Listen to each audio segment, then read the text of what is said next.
It's time for Windows Weekly. Paul Thurrott, Mary Jo Foley are here on the at the end of the week, the biggest Microsoft news week of all time.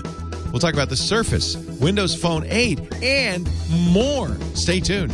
A massive Windows Weekly is coming your way.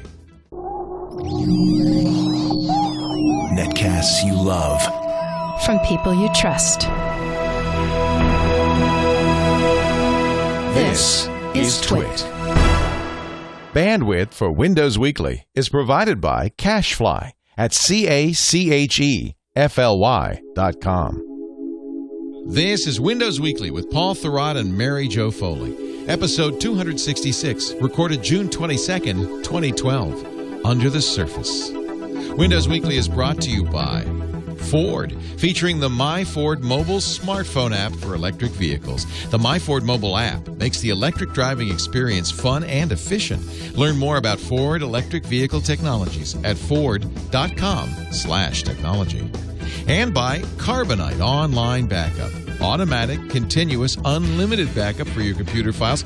Only $59 a year. Try it free at Carbonite.com. Use the offer code WINDOWS and get 2 bonus months with purchase. And by Audible.com. To download the free audiobook of your choice, go to audible.com/windows. It's time for Windows Weekly on what some might say, Paul Thurrott won, the biggest news week in the history of Microsoft. Ladies and gentlemen, Paul Thurrott on your left. He is, of course, the guy in charge of the SuperSite for Windows, winsupersite.com. On your right, Mary Jo Foley. She is the editor-in-chief, the chief blogger at allaboutmicrosoft.com. Both of them decided that Monday's big event was just not worth the train travel, or however it is you kids travel these days, and stayed home. It would have been a long train ride. And then, but what fun to ride in the smoking car with all the tech journalists. I'm going to see the country. Yeah, playing gin rummy as you cross the country. Hey, Walt Mossberg, what do you think Microsoft's going to be showing us? I don't know, Thurrott. What do you think? It'll be so much fun. Yeah, but that's more not how it is. Slipping a knife into my ribs. But anyway, are you guys jazzed? Are you excited? Is this a huge deal? Yeah, I think this is a really big deal. In fact, one of the things I kind of buried in there is I've been amazed to watch the reaction that people have had to this. Right, not just to the event itself, which was a kind of a smash success from a mystery, or what is it? What are they doing? Apple level secrecy kind of thing. But also they make the announcement, and everyone's just going kind of head over heels over this thing. And really, it's the type. Yes, and it's the type of general. Emotional response. You think it's a positive response? Definitely, absolutely. Especially, and by the way, I mean this from the perspective of Windows users who typically are more clinical and cold mind, kind of logical, common sense oriented, not emotional about this stuff like Apple guys tend to be. This has been a very Apple fan-like response from the Windows user base. And I have to say, I'm really impressed by that. You don't ever see this level of excitement from these people. So, good for you guys. I mean, I'm actually really impressed by that. Well, I don't want to pee in your beer or anything, but they didn't say when it's going to be available, how much it's going to be. I mean, they get handed. Yeah. They didn't even really show. They showed Netflix running while it crashed, and then they pulled out another one and they showed Netflix running. So, no. Don't get me wrong. It was a vague announcement. Right. The reason I'm saying what I'm saying is because I raised those in many more issues in my articles about this, and I have been pummeled by readers. Yes, I know. Who are saying, why can't you just be happy about this? Just be happy, Paul. No, but I mean, I'm actually, like I said, that's actually very impressive. Yes. That these people are, in fact, getting defensive about this. Why are you peeing in the This is what they showed us is saying. Cool. I will say. You're saying Microsoft won the hearts and minds of the people that matter the most, Windows users. Yes, definitely. And had Apple announced this exact product, the standing ovation would still be happening right now. You're probably right. No one would have left the room. Yeah. I was just so happy to finally see something that made me say, you know what, I want Windows 8. This was the first day since we've seen everything at Build that I felt excited about Windows 8. What was it, though? Do you want I've been kind of like, Do you want the Windows RT ARM version, or do you want the Intel Windows 8 Pro version? I want to see both, and I want to see the specs before I say I want them for sure. But it just was so nice to finally see some hardware that made this thing look good. Yes, I agree. I felt like all the other stuff we've seen, it's like, yeah, it's okay. It's nothing great. But you guys know this because you've played with it. Windows 8 really is best on a touch surface. I mean, that really is where it shines. Right? Well, actually, the way I'd say that is the Metro stuff is best. Yes, on a touch tablet. Yes, that's what I mean. Because obviously, I use Windows 8 every day. It crashes on me all day long. It's fantastic, but it's well, it's not supposed to. It's a preview. Come on. Well, I'm going to assume that's not a feature and that they'll fix that. But the Metro stuff is not ideal on a very large screen like the one that I have. I don't know if I raised this recently, but one of the things you notice is that on that app bar, toolbar that many apps have, the buttons are always in the far left corner or the far right corner, because when you're holding a tablet, that's where your fingers will be. But it's the farthest it could possibly be from your mouse. On a 27-inch screen, that's the absolute worst possible UI. Right. Because you're moving the mouse back and forth a lot. But this is what those types of devices should look like, right? It's very cool. It's got a very design-centric look to it, very Apple-like. I mean, the keyboard stuff, not just from the magnetic connector, but just the whole look of it. With the colors and the technology behind the keyboards, which are actually two types. It's very nice. It's nice. It's got an emotional kick to it. It's not just a boring business box, which is a lot of the stuff we see. Right. The keyboard is what sold me, because what's kind of soured me on Windows 8 is I felt like they're trying to force everybody to touch their laptops. And finally, it's like, here's one where the keyboard is part of it. And it's a real part of it, not just like, yeah, you can add a keyboard if you want or something. But this is like, okay, we're acknowledging it's better with a keyboard. Yes, it is better with a keyboard. And the Intel version of this thing literally supports every kind of interface they have. It's going to have a pen, which you don't hear a lot about. It's going to have the touch screen. It's got a trackpad with touch gestures, so it also works as a mouse. And it has the keyboard with the special charms and Windows 8 specific keys on it, right? It's the whole enchilada. Is that still a term? It's the whole How thing. big is this screen? It was kind of hard to tell. It's not that – it's the same size as an iPad? 10.6. But it's 16.9. But it's 16.9, right? So – when you look at it in landscape mode, looks like an iPad. It's funny when there's a weird visual effect when you tilt that thing into portrait mode. It looks really tall. Now, but wait a minute. I got to point out, if you're going to use that keyboard, there is no portrait mode. Well, no, there's still a. They expect you to turn it sideways. I mean, that keyboard kind of says to me, this is how you use it with a kickstand. Right. Well, by the way, so Windows 8, unlike the iPad, is oriented by default toward that landscape. It wants to be landscape. Right. Yeah, Windows Phone is not. Keyboard, Windows Phone is a phone. Right, and the keyboard and the kickstand all kind of are saying, ergonomically. Yes. I mean, the way the Windows button is, it's oriented like that. It always is. Right. This is a big difference between Windows tablets and the iPad, definitely. So when you buy a dock or whatever for the iPad, that thing is standing in portrait mode. It's the only way that works because that's where the dock connector is. What even happens to the Metro interface on the tablet when you rotate it? It rotates. Does it rearrange? It does. Okay. Yeah, of course. So, I mean, you can still use it in that mode. You just wouldn't use it with the keyboard in that mode. And the charms are still on the right on the portrait? Yep. And all of that stuff? It swivels around exactly as you would expect. Okay. But it did say to me, when I looked at it, like, well, I guess they really are this is a landscape mode computer. But Windows 8 is a landscape mode computer. This has been from day one. So when you think about things like side-by-side apps using that snap feature, yes, exactly. It's pretty much only going to work in that mode or make sense in that mode because that's the only time you have that much space, or the space in the right dimension, I guess. I thought it was very cool that they put the camera at a tilted angle. It's like, I mean, how many laptops have we had where you constantly? Maybe it's just me because we do so much Skype stuff. But I'm always telling people, no, you got to tilt the lid farther than you think. But when I go to a hotel room, I gather all the glasses from the bathroom and I put them under the laptop. Right? No, I'm like a house of cards, right? So that the camera is up where it belongs. It's supposed to be. Because otherwise you're looking at my nose. It seems like they've saw that was a small one of those small things that really make a big difference. I think. Sure. Everybody will be doing it, now. Okay. Well, do you want to? Let's see. I'm going to look at your notes. I haven't looked at them yet. I was just so excited about this. I'm sure you know more than we've all by now. And no. No one knows anything other than what they said. We've all by now watched the video.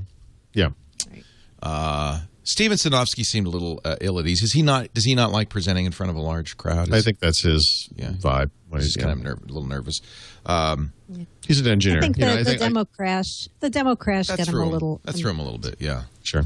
Although that appears to be the same crash I'm experiencing, so hopefully that means it's going to get it fixed. Now I'll fix it. Yeah. No, but it was a very Apple-like event in the sense that Steve Ballmer comes out, the CEO comes out and tells us all the successes that Microsoft has to date with Windows and with hardware, and then shocks the world to saying, and here it is, Surface. Now, my first reaction to the word Surface was that's a really great trademark. It's great that they own it. Some people said, well, yeah, but it's a 5-year-old table. I know. It's weird. Well, you know what? But it's such a good name for a tablet. I like the name. And no one even knew what that thing was. So I think it's funny they used it. I never would have foreseen that. But when the word Surface came up, when they first were showing it, I was like, wow, they did it. They shrunk the big-ass table down to a little It's a coffee table book. No, but it's actually a much better name than iPad, which was just really always a horrible name. But as you know, names become, they get absorbed in some way, and bad names doesn't really matter anymore. Right. TWiT's a crappy name, let's face it. I like the TWiT. The newest kind of speculation that's going around that people are sounding off about today is whether this is going to be Wi-Fi only devices. No 3G yet, right? Or eventually 3G. Which is ridiculous given how much they've been pushing mobile broadband and integration and the need for constant connectivity for Windows 8/RT to even make sense. But wait a minute, I think we're getting into the weeds. Wait a minute. I think the number one story, the thing that surprised me and I think is probably the big story is it is in many ways a reimagining, if you will, of Microsoft's business model. Yeah. They're a software company. Well, by the way, there's speculation about that as well, right? I think it was someone from Acer who said we don't expect them to stick with this thing, that they've kind of thrown it out there to kick OEMs in the butt a little bit. I use the example of Windows Media Center, right? When Microsoft went down this particular rabbit hole 10 years ago this year, HP was their best buddy forever. It was the first company on board. And last year HP says we're not making PCs anymore. But HP and Microsoft have been very close partners for years and years and years. So of course the Windows Media Center launch comes, and Microsoft had been talking about this notion that these things could look like stereo components. They should be really sleek. They should fit in nicely in the living room and all this kind of junk. Right. And what was the very first Media Center, which was made by HP? A tower computer. Yeah. I mean, it was just so clueless and I think emblematic of the problem, I guess the dual-edged nature of Microsoft's relationship with these partners, where they're responsible for selling these hundreds of millions of computers every year, but sometimes it seems like they're just clueless, Do you think HP did eventually sell a decent one, but I don't think they're going to stop making these, though. I think they're going to. Well, the bone they're going to throw to the OEMs is they've said it's only going to be available through the Microsoft stores, and there aren't that many of those. So that's the only way you're going to be able to get it is to go to a Microsoft store, which is online too. You can do it online too. Right. So we don't know about that, but they I asked them about international. Like, what about people outside the U.S.? No comment. Same one. So. Huh. But what they're saying is not in Best Buy. They're saying not in Walmart. Not in Best Buy. Yeah. Right. Well, that's one a big little deal. concession. That is a sop to the manufacturers. But I don't think they're going to stop making these. I think the intention I really felt like the thing was, okay, OEMs, we've given you guys a lot of reference designs. We've wanted you to make something cool, and you didn't. So we're going to have to raise the bar, and now you're going to have to jump. The other way to look at this is it's a very logical extension of what they did with that Signature PC program. Well, that's what I was thinking. Signature PC was great, and nobody made one. Right? Nobody made one. And they went to every single PC maker and said, look, here's the signature the signature image we made for this PC. And there's no crap on it. Just sell it. So, in other words, offer it as an option. So and who made it? One of them, Vizio. Vizio. Vizio's brand. The only people. So, but none of the existing PC makers did it. They said, no, we make too much money on the crap. Yeah, so I believe that Best Buy, rather, is going to be selling Signature PCs soon. Good. But I look at these as part of the same effort. Like, we've prodded you, we've poked you, we've made demo units to show you what these things can look like. Yeah. They've done those things with actually HP. Remember the Athens PC during Longhorn? We've shown you like what the future could be, and you put out a tower computer. It's like, okay, so we really need these to be cool. This is serious, right? And I think this time finally they've taken the next step. Now, also, and I know your favorite blogger, John Gruber, talked about. I wouldn't have known this, but he wrote a blog post which is quite good called "Between a Rock and a Hardware Place," in which he talks about the rationale for this. And I'd like to run this by you. Actually, his best quote is not a John Gruber quote. It comes from another blog that I was not familiar with. Let me see if I can find it here. And this guy does some interesting analysis that I'd love to run by you. It's Horace Dediu. Do you know him? I think he used to work for Nokia. Interesting. His blog is asymco.com, a Simco. And what he does, I thought that was really interesting, is he did a little math, basically, on Microsoft's revenue and calculated from it what their... If they divide revenues by PCs, he acknowledges this is a little rough. It's about $55 Windows revenues per PC, $68 Office revenues per PC sold. Therefore, the total income from Microsoft per PC is about $123. And if we divide operating income by PCs as well, we get $35 per Windows license and $43 per Office license. He acknowledges the issues here, but he says... Selling software, it's about $78 of operating profit per PC. Apple is about $195 per iPad. Let me just finish the thought, and then you can comment. Okay. Is $195 per iPad sold.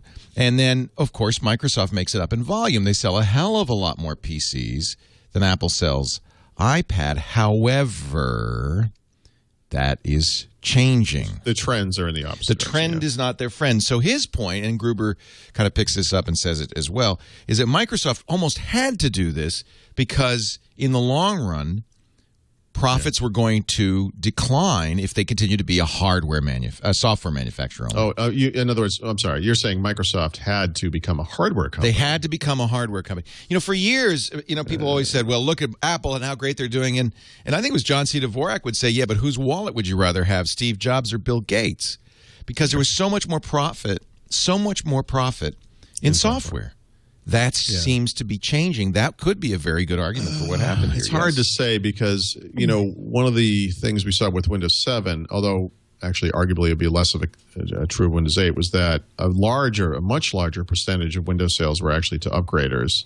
They were just buying the software. So it's not just... That won't be the case with 8, right? Because 8 really needs new hardware. Not to that extent. Right? Yeah. But where if you look at the Windows division at Microsoft, where they make their money is in selling to OEMs, right? And even if the total number of PCs is going down, trending down, they still make a lot of money selling. Well, but that's and the math licensing here. The operating system. That's the math. Is PC sales? It is the math. Decline. But I think. Yeah. I don't see their core business changing. Yeah. So you don't see them suddenly saying we're a hardware company in the same way Apple is. Yeah, we have to remind people sometimes that this comes up a lot with device sales, smartphones and so forth. People will say something like, well, we know that Apple sold X number of units of the iPhone because Apple sells directly to consumers and they announce the sales. And so those are direct-to-people sales, et cetera. And then every time Microsoft comes up with a sale number, they'll say, well, we don't actually know that people are using that many of that product because Microsoft doesn't sell to directly to consumers. And that's true on the surface, but the thing I like to remind people is that a sale is a sale is a sale. The point at which Microsoft makes money is when they sell it to the PC maker, to the device maker, to Best Buy, whatever it is. And it doesn't. It does matter if it ends up in the hands of an actual user, of course. But as far as the bottom line is concerned financially, the point at which they get paid is then. Just like with Apple, the point where they get paid is when someone buys it. And maybe they sometimes people return things and they have to take the money off the books, et cetera. Different types of customers. It's a different kind of business. I think Microsoft switching to a model where they're actually selling devices directly to end users on that note is a much bigger deal than just switching from software to hardware because they're also changing who their target customers. And I don't really see that happening. No. I think they had to they have to factor in that the majority of their money in the foreseeable future for Windows still is going to come from OEM licenses. No matter how quick that table turns, it's still going to be so much bigger because, you're talking hundreds of millions of PCs. And the other thing is, remember, they're coming at this from the opposite angle that Apple did when they briefly allowed cloners to sell Mac OS, whatever it was. So, in other words, at the time, Apple had a 15-year history of only selling their OS on their own machines, and then they started licensing it. Today, Microsoft has dozens of partners who sell Windows devices, who sell hundreds of Windows devices. So if Microsoft had never introduced this tablet or these two tablets, there would have been dozens of companies making hundreds of different devices, not just tablets, but hybrids and convertibles and all the different machines that we know about. And so now Microsoft has entered the game. So instead of having, let's say, 186 partners, now there are 187 companies selling these devices. So it's not clear that Microsoft is going to garner any huge percentage of those sales. I actually don't think they will. I think the thing will be reasonably successful because it's a nice-looking device, and I think people are going to want that pure Microsoft experience. I've always kind of thought that. I'm curious Signature PC has not been a bigger deal. But, I mean, ultimately, they're just one of many, many companies selling these devices. And let's not forget, we're going to see – we already have seen some, but we're going to see more – truly innovative-looking devices from other companies too. I mean, they're not. Well, we will now because they have to, right? Well, I think we would have anyway. That's the argument. The other argument for Microsoft doing this is, as you said, this is a spur to Acer and HP and Lenovo I think and that's Dell. The big. Yeah, I think that's the big getting point. gear guys. See, Well, listen. Would it have been any less exciting if the announcement was Nokia making the tablet and it looked like the Lumias? With that all solid, all-in-one unibody design, and it was magenta and cyan color. I mean, with a keyboard and all. I mean, I'd like that. Wouldn't that? Well, right. So, I mean, wouldn't that literally be just as exciting as Microsoft doing it? I don't know. You have to put yourself in the mind of a consumer, though, and if they can buy it from the mothership, that might have some extra weight. Especially if the mothership looks better than the other. Dedu's final conclusion is Microsoft's business model of expensive software on cheap hardware is not sustainable. The future is nearly free software. Notice Apple doesn't charge for software, and the apps are very, very cheap, integrated into moderately priced hardware. And that's why you don't think so? Maybe not in business. Not in business. I think, period, in the planet Earth, that the future, the big growth for every one of these markets, computing markets, is emerging markets. Right. And expensive hardware. That's the same thing. Inexpensive hardware, right? Yeah, if Microsoft needs to bring prices down on the software to get that volume in those kind of markets and all that. They've obviously had problems in the early days when you thought of emerging markets. It was like China. China had lots of piracy, right? No one was going to. Those people were programmed not to spend money on software, and so there's a problem. With hardware, at least, you don't have a choice. You got to get the device. I mean, you can steal all the software you want, but you got to buy the thing. And that was always a problem with Microsoft's model there because they don't sell the whole widget. They only sell the software bit of it. Right, the part that's really easy to steal. Exactly. So there's advantage all around to them making the hardware and the software. Yes. Yeah, I just don't. Remember how long it took them to have Xbox turn a profit. Yes. So, when they do get into the hardware business, it's not something that overnight, hey, we're suddenly selling all this and we're garnering. Yeah, but I think that was the plan, right? Because they said we're going to build this super duper high end machine. Yeah, and make the money on the software. We'll talk about Xbox stuff later because that's going to change, by the way, for the next generation. But I actually think it would be wise of Microsoft, and this kind of throws a wrench into the whole they're a hardware company now thing, to actually lose money on every one of these simply to get them out into the marketplace. In other words, they need to come in at or under the price of comparable, if that's even possible, iPads. If the base Windows RT tablet that Microsoft sells costs $599, sorry, that's too much money. In the same way that $499 to $830 is a lot of money. Right. It's still a lot of money when it's on the Windows side. The Windows thing needs to be cheaper. If it's not, I guess I don't quite get the point.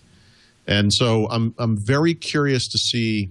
Are we going to see this thing at $399, which, by the way, is like crazy Eddie pricing? I don't think they can do it. Can they make it at $399? I don't think so either. I don't think so either. And that's my point. In other words, that they almost need to sell it at a loss. But they also said they're not going to undercut the OEMs, right?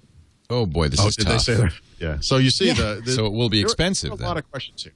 Well, we don't know. I mean, in other words, there's a lot of generalizations we can make. We don't actually know what... We know nothing.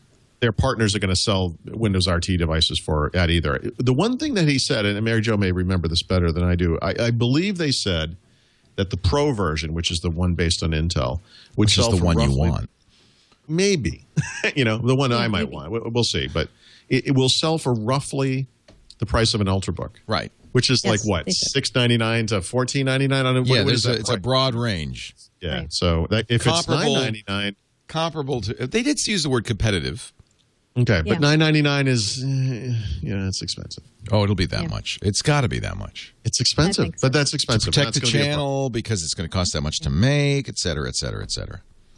This is just like putting security software into Windows. I mean, ultimately, you're going to screw somebody that's a partner, but you need to help the people that are the real customers. Right. The people. It always goes back to that same thing. By the way, Gruber at the end of his post says it's inevitable now that Microsoft will acquire Nokia. I mean, if they're getting in the hardware business, shouldn't they get a hardware partner? Have you ever been to Helsinki, Leo? In the winter. It's a cold place. Even Seattle's no preparation for that. I think people are kind of oversimplifying what it means when you say Microsoft's getting into the hardware business. Like, they're not building these. Right? They did the design work, right? And they're telling somebody else what to build for them. Well, that's one thing that has changed, hasn't it? But they're not going out buying factories. And so that's would you buy Nokia to get a manufacturing? You don't need to. Why? Maybe the design, I don't know. No, but that's a very important point, is that in years gone by, becoming a hardware manufacturer meant making hardware.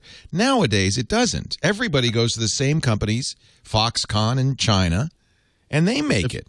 Right. And if you want to if you want a company that builds something like this, that's not Nokia. You're right. They've only made one Ultrabook or a netbook, and that thing was a disaster. You don't need them. You're right. Yeah. I think, they may have to buy Nokia for other reasons, but I don't see this being related to that. Now, one of the other arguments is that I made is that partners like Lenovo and HP and Dell don't have a choice anyway. What are they going to do? Say, well, I guess we'll make Linux PCs going. I mean, they don't. Maybe Android would be the only. Maybe I don't even think that. They're Windows Microsoft computers as the mob companies from The Godfather. Yeah, they got no. You got no choice. What are you going to do? You get your olive oil from us, or you get your olive oil from us. Why is he eating an orange? But that is why now. Okay, shoot me down, because I obviously don't know what I'm talking about, but it seems to me that the Windows 8 Pro model of the Surface, the Intel version of the Surface, that's exciting, compelling, depends on how it's priced and so forth. But that's a very interesting product. For somebody going from carrying a laptop to this is a really great... I think they both are, by the way. Well, but no, and this is what I'm getting to. I don't think the Windows RT is because of, a dearth of apps. It's not like they've solved the app problem here, right? Yeah. Sure. So you have now a tablet. Maybe it's a nice form factor, but it's not. It has no business functionality, and it has a dearth of apps. By the way, this is something that the partners can decline to make.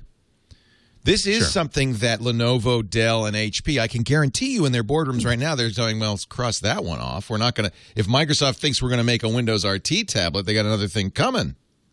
This conversation is going to be really interesting about a year from now, because we need to see some amount of time in market where the Metro app marketplace, evolves and matures. But I just think of there's so many tablets, like the Playbook, the Android tablets. Oh, yeah. Well, except that there's a difference.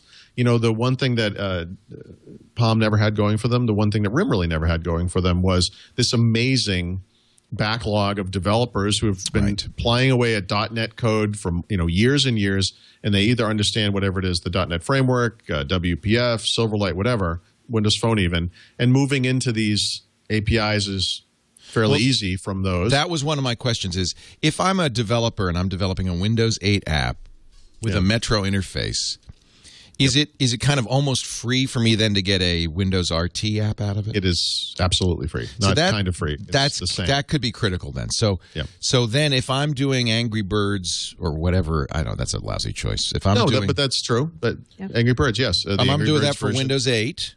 You just do it for one thing. You can I target get it both. free. I press a button in the studio, and it develops a Windows 8 Now, an ARM. the question, of course, involves such things as performance and how do you determine that? I mean, right now it's tough because nobody has nobody has a Windows RT device. So it's going to be, it's the type of thing where you want to test it. If you're writing a dictionary app, you don't really care. It's going to work fine. But if you're writing a game or any kind of application that requires on performance, whatever, you're going to want to test that. So we can expect apps, a large number of Windows RT apps pretty quickly out of the box then, yes?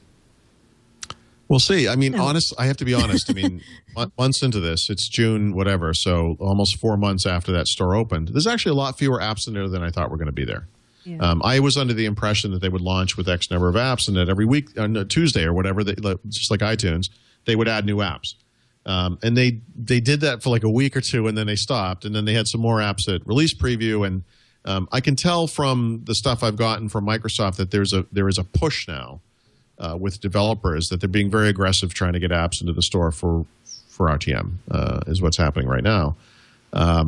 But yeah, there's no way to get around it. We're starting from zero. Compared to the iPad, it's a joke. Right. I mean, and Windows Phone developers don't. It actually is harder to develop from Windows Phone to Windows RT than it is from Windows 8 to Windows RT. Is that right? Well, Windows 8 and RT are identical. So right. So that's an easy thing. That's a checkbox in your project. Right. I want to target both. That is a given. That's no problem. But it's not the case for Metro apps on Windows Phone. No, they're not the same. And so the way that works, it's they haven't really announced this officially, but the way it works basically is that Windows 8 and RT use WinRT. Windows Phone uses something that may or may not eventually be called WinRTP for phone, but Microsoft wants not to rename those, but they're different. And so the stuff that's not UI, the stuff that goes in the background, the business logic, as we used to call it in the 1970s, is identical. You could use that. It's the same language. It will work fine. The front end stuff, obviously, you have to redo for the different device types. So that's good. I mean, I think that gives them a little head start. And as you say, there's a huge number of Windows developers. I just think the Windows 8 Pro version of Surface, that's kind of a natural. If you're going to buy a Windows laptop Ultrabook, maybe. I wonder though, because I have to step out of my own needs. I mean, I need things that aren't going to be on WinRT, but it comes with Office, right? I mean, how do people use iPads, right? They play games, they browse the web, they do email and calendar and that kind of stuff. This thing does all that stuff. It has Office, which the iPad doesn't have, at least not yet.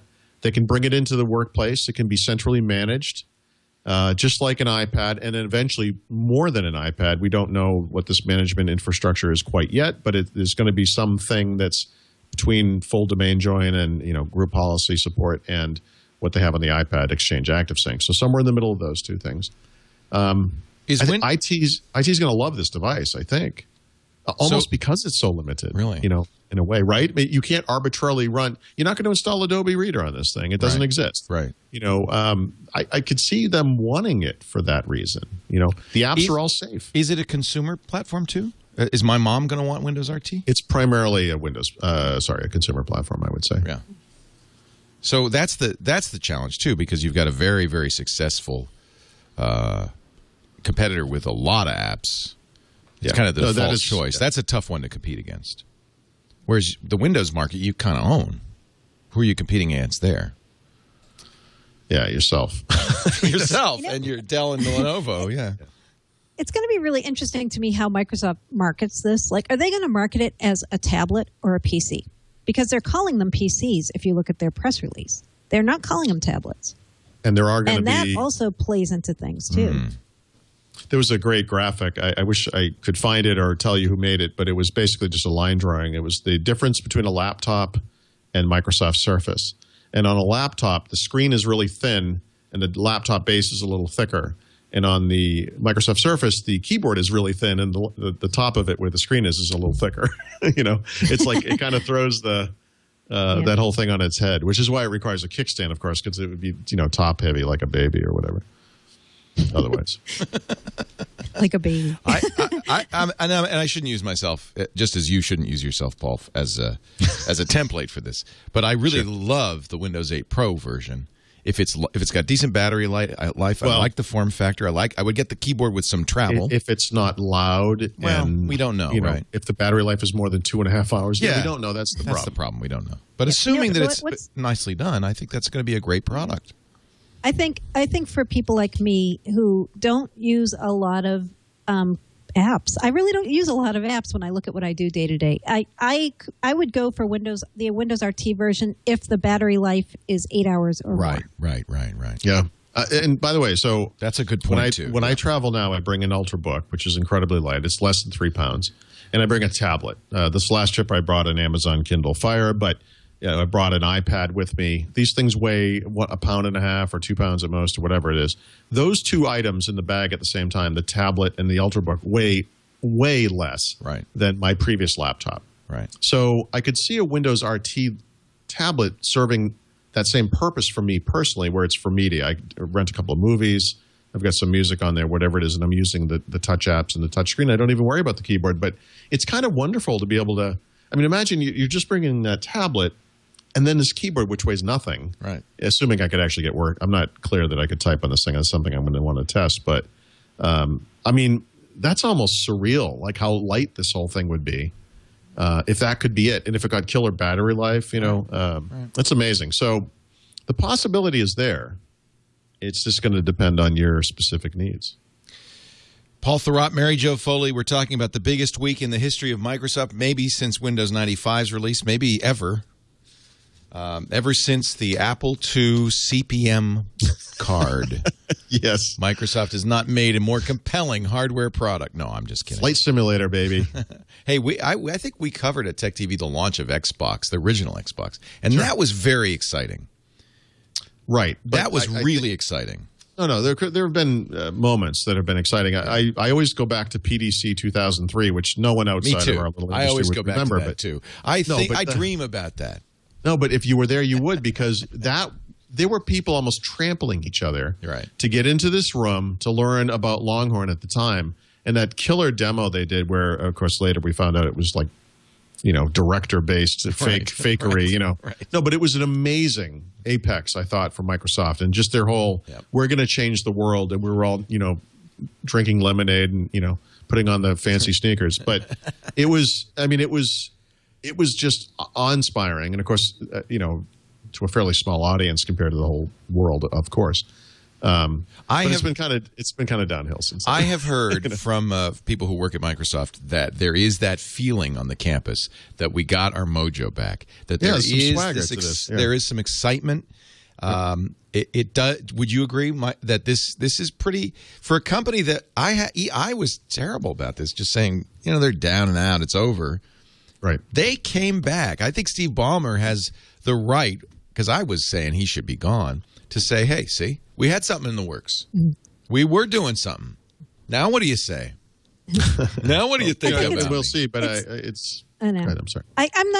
I'm still like trying to be somewhat impartial and say, let's see how they do, but it's really hilarious to me to watch some of the blogs that are saying, wow, Microsoft, the most exciting company in tech. And it's like, you guys are the ones who are like telling me like 2 years ago, like, hey, your job is done and you should go become the Google reporter. Right? This is how it is. Come on. This is how and pundits, and somebody pointed this out also, not me, but pundits are going to be rooting for it because it gives us something more to talk about. We're the new underdog. Yeah, who wants to talk about Apple all the time? You want to have some other companies. Well, and it is good for end users to have. Apple obviously makes great stuff. I mean, I'm not going to dump on that, but there is a sort of a dull sameness to it all. I mean, and there's also a sort of, this last announcement they had, the WWDC thing. I mean, aside from the high-res, PowerBook that cost $2,200. Which I bought immediately, by the way, and I love. I can't stop using it. Yeah.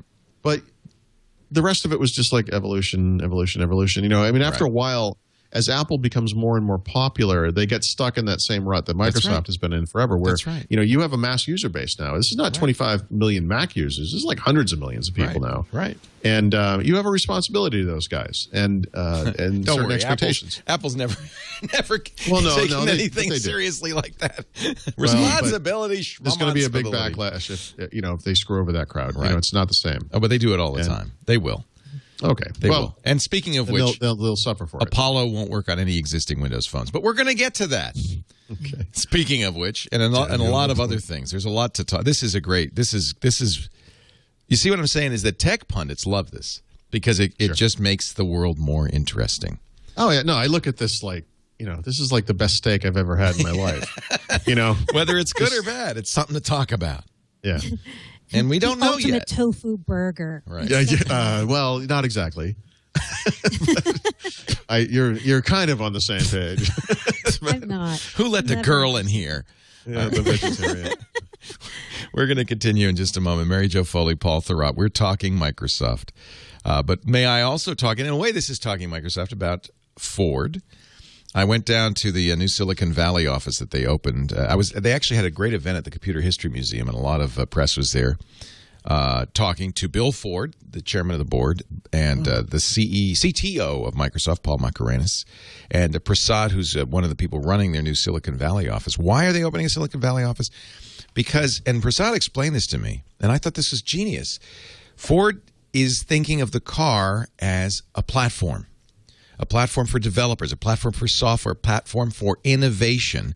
And so what they're doing, they said, Paul said to me, look, we're designing a durable good, something you're going to have for years. We can't predict how people are going to use stuff. And this is one of the lessons learned from Silicon Valley, from the computer industry, is that you put this stuff out there and then you let users use it and they come up with great ideas and great stuff. So what we're doing is we're building a platform. We're putting sensors in. We're putting computers in. We're putting technology in. We're putting Ford Sync and My Ford Touch. We're putting voice. And now we're going to Silicon Valley and say, okay, here's your platform. Let's see what you can do with it. And I just think that's very exciting. Ford's also, like Microsoft, showing the way with their My Ford mobile app. If you go to Ford.com/technology and take a look at the electric vehicles, the 2012 Ford Focus, Ford.com/technology, you can learn more about the My Ford mobile app. The whole idea here is that you have a smartphone with a lot of capability. We want to take advantage of that. You're bringing that into the vehicle. So how can we use that? How can we take advantage of that to kind of enhance the experience in the car? And on the electric, on the 2012 Ford Focus electric, and soon to be on all of the electric vehicles, including the new Fusion plug-in hybrid, the Energy, which is coming out 2013, you'll be able to do things like, you're sitting in the living room and you're checking on your car in the garage as it charges. What's the state of charge? How's that doing? How's that car doing? If you say you could set it up so that you say I'm going to be getting in the car at 8 o'clock. My go time is 8 a.m. I want that cabin to be 72 degrees every weekday, and on weekends I'm going to get up at 9. And the car, because it's plugged in, takes advantage of that to heat or cool the cabin to exactly the right temperature, right when you need it. It's things like that just are really super slick. They have a forum and a website, too, the My Ford mobile website, where you can by the way, they've got it for BlackBerry, Android, and iPhone. But did we not see it on a Windows phone? I'm sure we did. I know we did. So I suspect there'll be Windows Phone 2 any day now. They've got a vehicle locator, so you know where your car is. I love that. Forget where you parked it? No problem. Look on your phone. It automatically knows. It knows where all the charging stations are, where you're going, and give you the most eco-friendly route. They've even on the website got leaderboards for who's saved the most CO2. Isn't that cool? I'm the kind of guy who, you give me a game, you give me a competition, I'm going to do it. And so I want to save the most. I want to save the most CO2. This is a car that will save you money, and it will be fun to drive, and it's super high-tech. Super high-tech. You're going to love it. I want you to take a look. Go to the Ford dealer near you.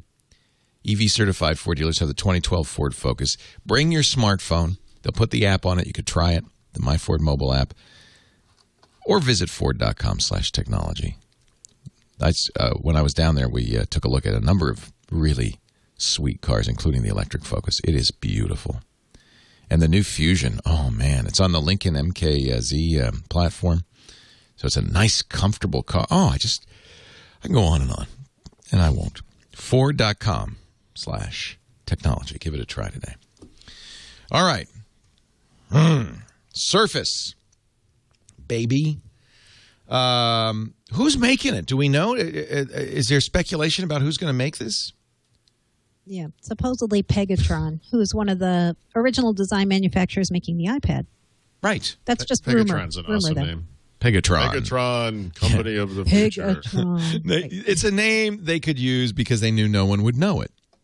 So it didn't matter. That like a bad guy from Transformers It or does. something? Pegatron. Pegatron sees the control center. Pegatron.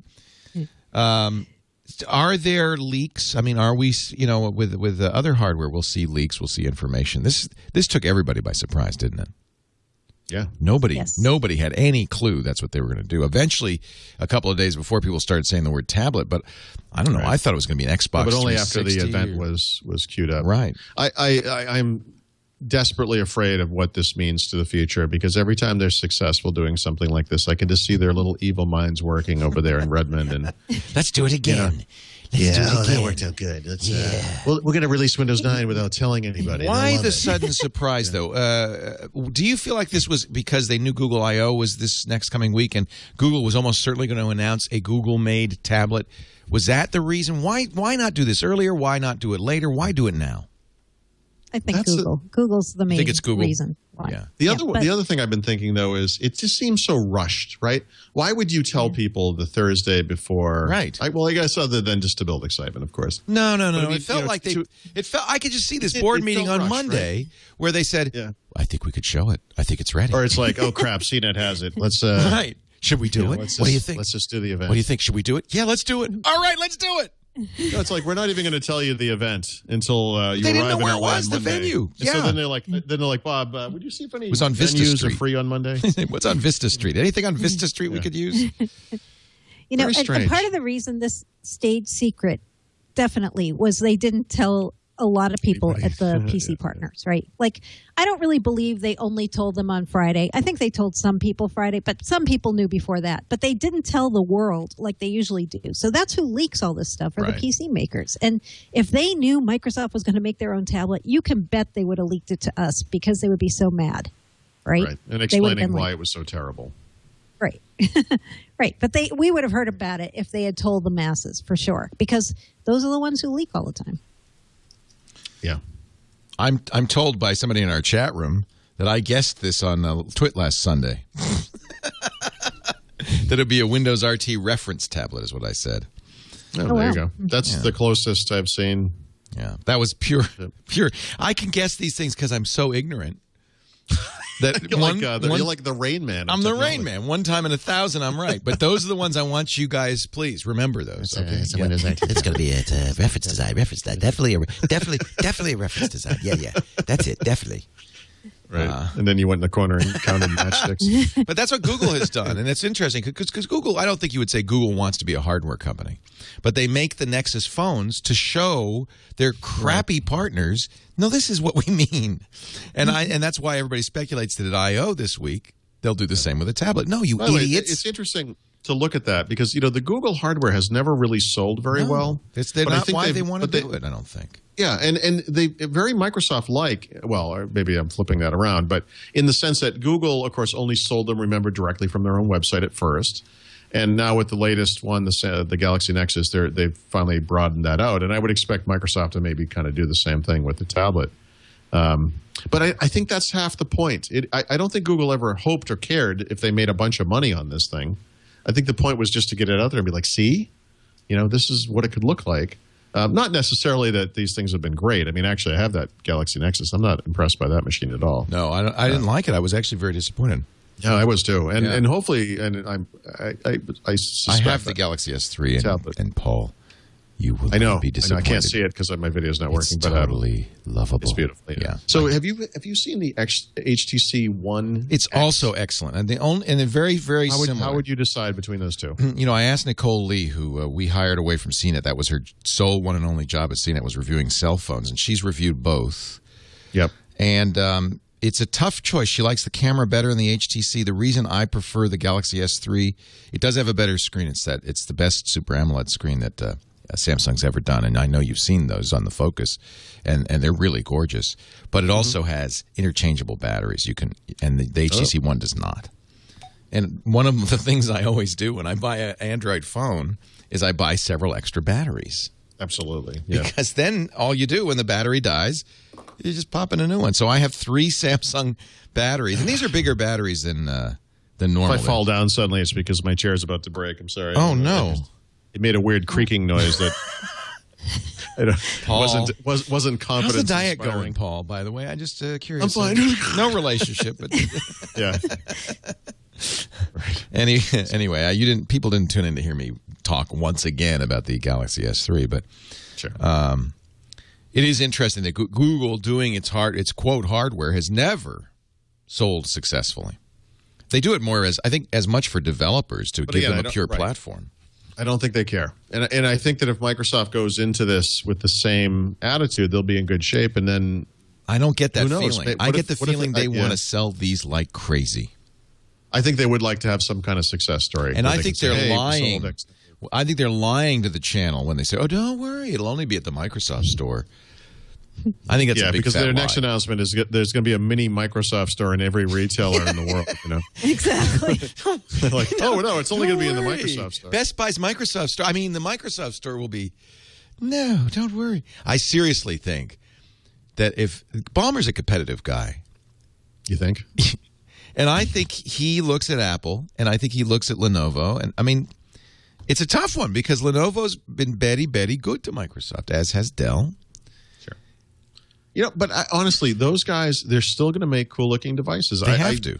I don't think they have a lot to worry about here. The Surface tablet is a great-looking machine, and there'll be great-looking machines from Lenovo and Dell and HP and whoever, Samsung, Acer, whatever.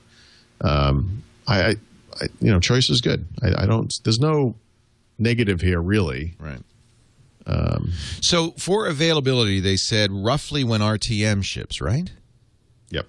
That is when. Well, for the WinRT. That's the WinRT version, which is a surprise because weren't we saying that we didn't think RT was as far along? Yeah. Yeah. But I think they also said, I don't think they said RTM is when. Did they? No, I thought they said general GA, availability. right? General so availability. That's a whole different date. Okay. RTM is when they're. I took that to mean what he meant. I know that he said something like retail, or RTM availability or something. So general availability means the day that you can buy a Windows 8 device. PC. Right. Or buy the software in the retail. October, in other words.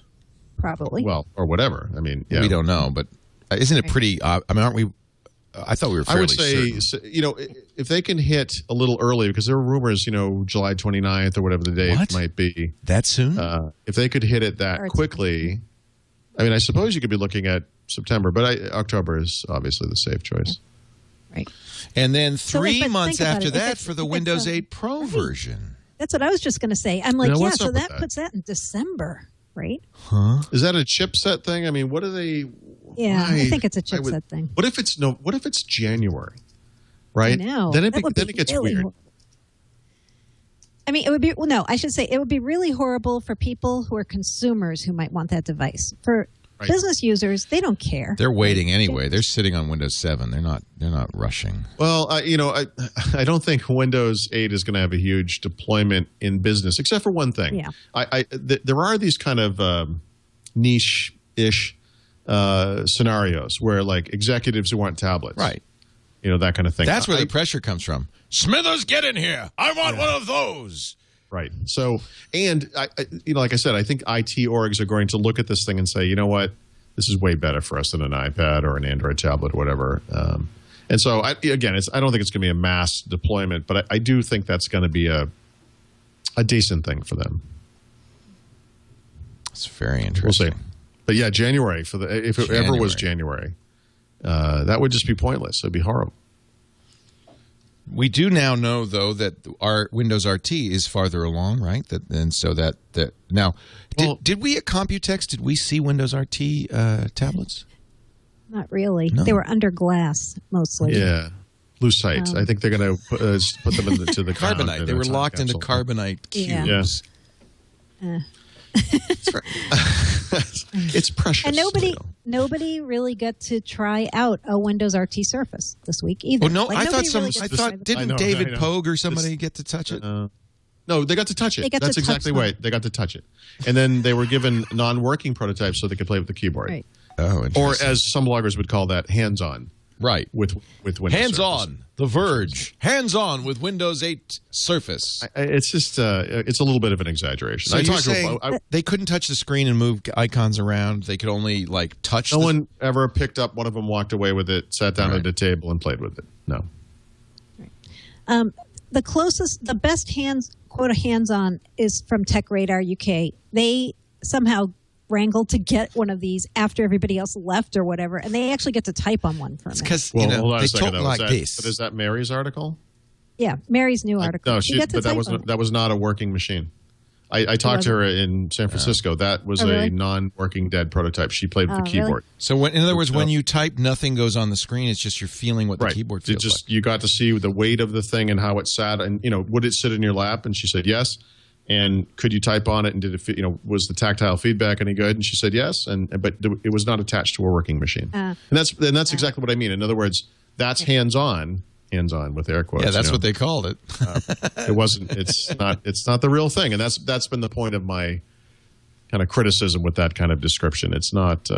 No one actually got to use those. They only had a handful of prototypes, and like you said, one of them crashed.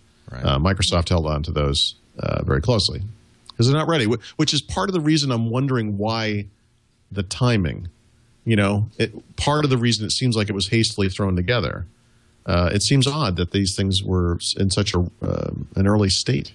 Now, Mary Branscombe does have an interesting article about how they kept it secret. Mm-hmm. Yeah, that was pretty interesting. Yeah, so she obviously there was like airlocks. It was like in a submarine or something. Yeah, that was pretty cool. Yeah, actually. Yeah. But this is the kind of thing we've heard about Apple doing for years. Nothing new. Yeah. New for Microsoft. But new for Microsoft. Yeah. Underground bunkers, airlock doors. Yeah. They never did. This is the company that used to use the so-called Chinese firewall approach, which was, we're not going to let you see it, wink, wink.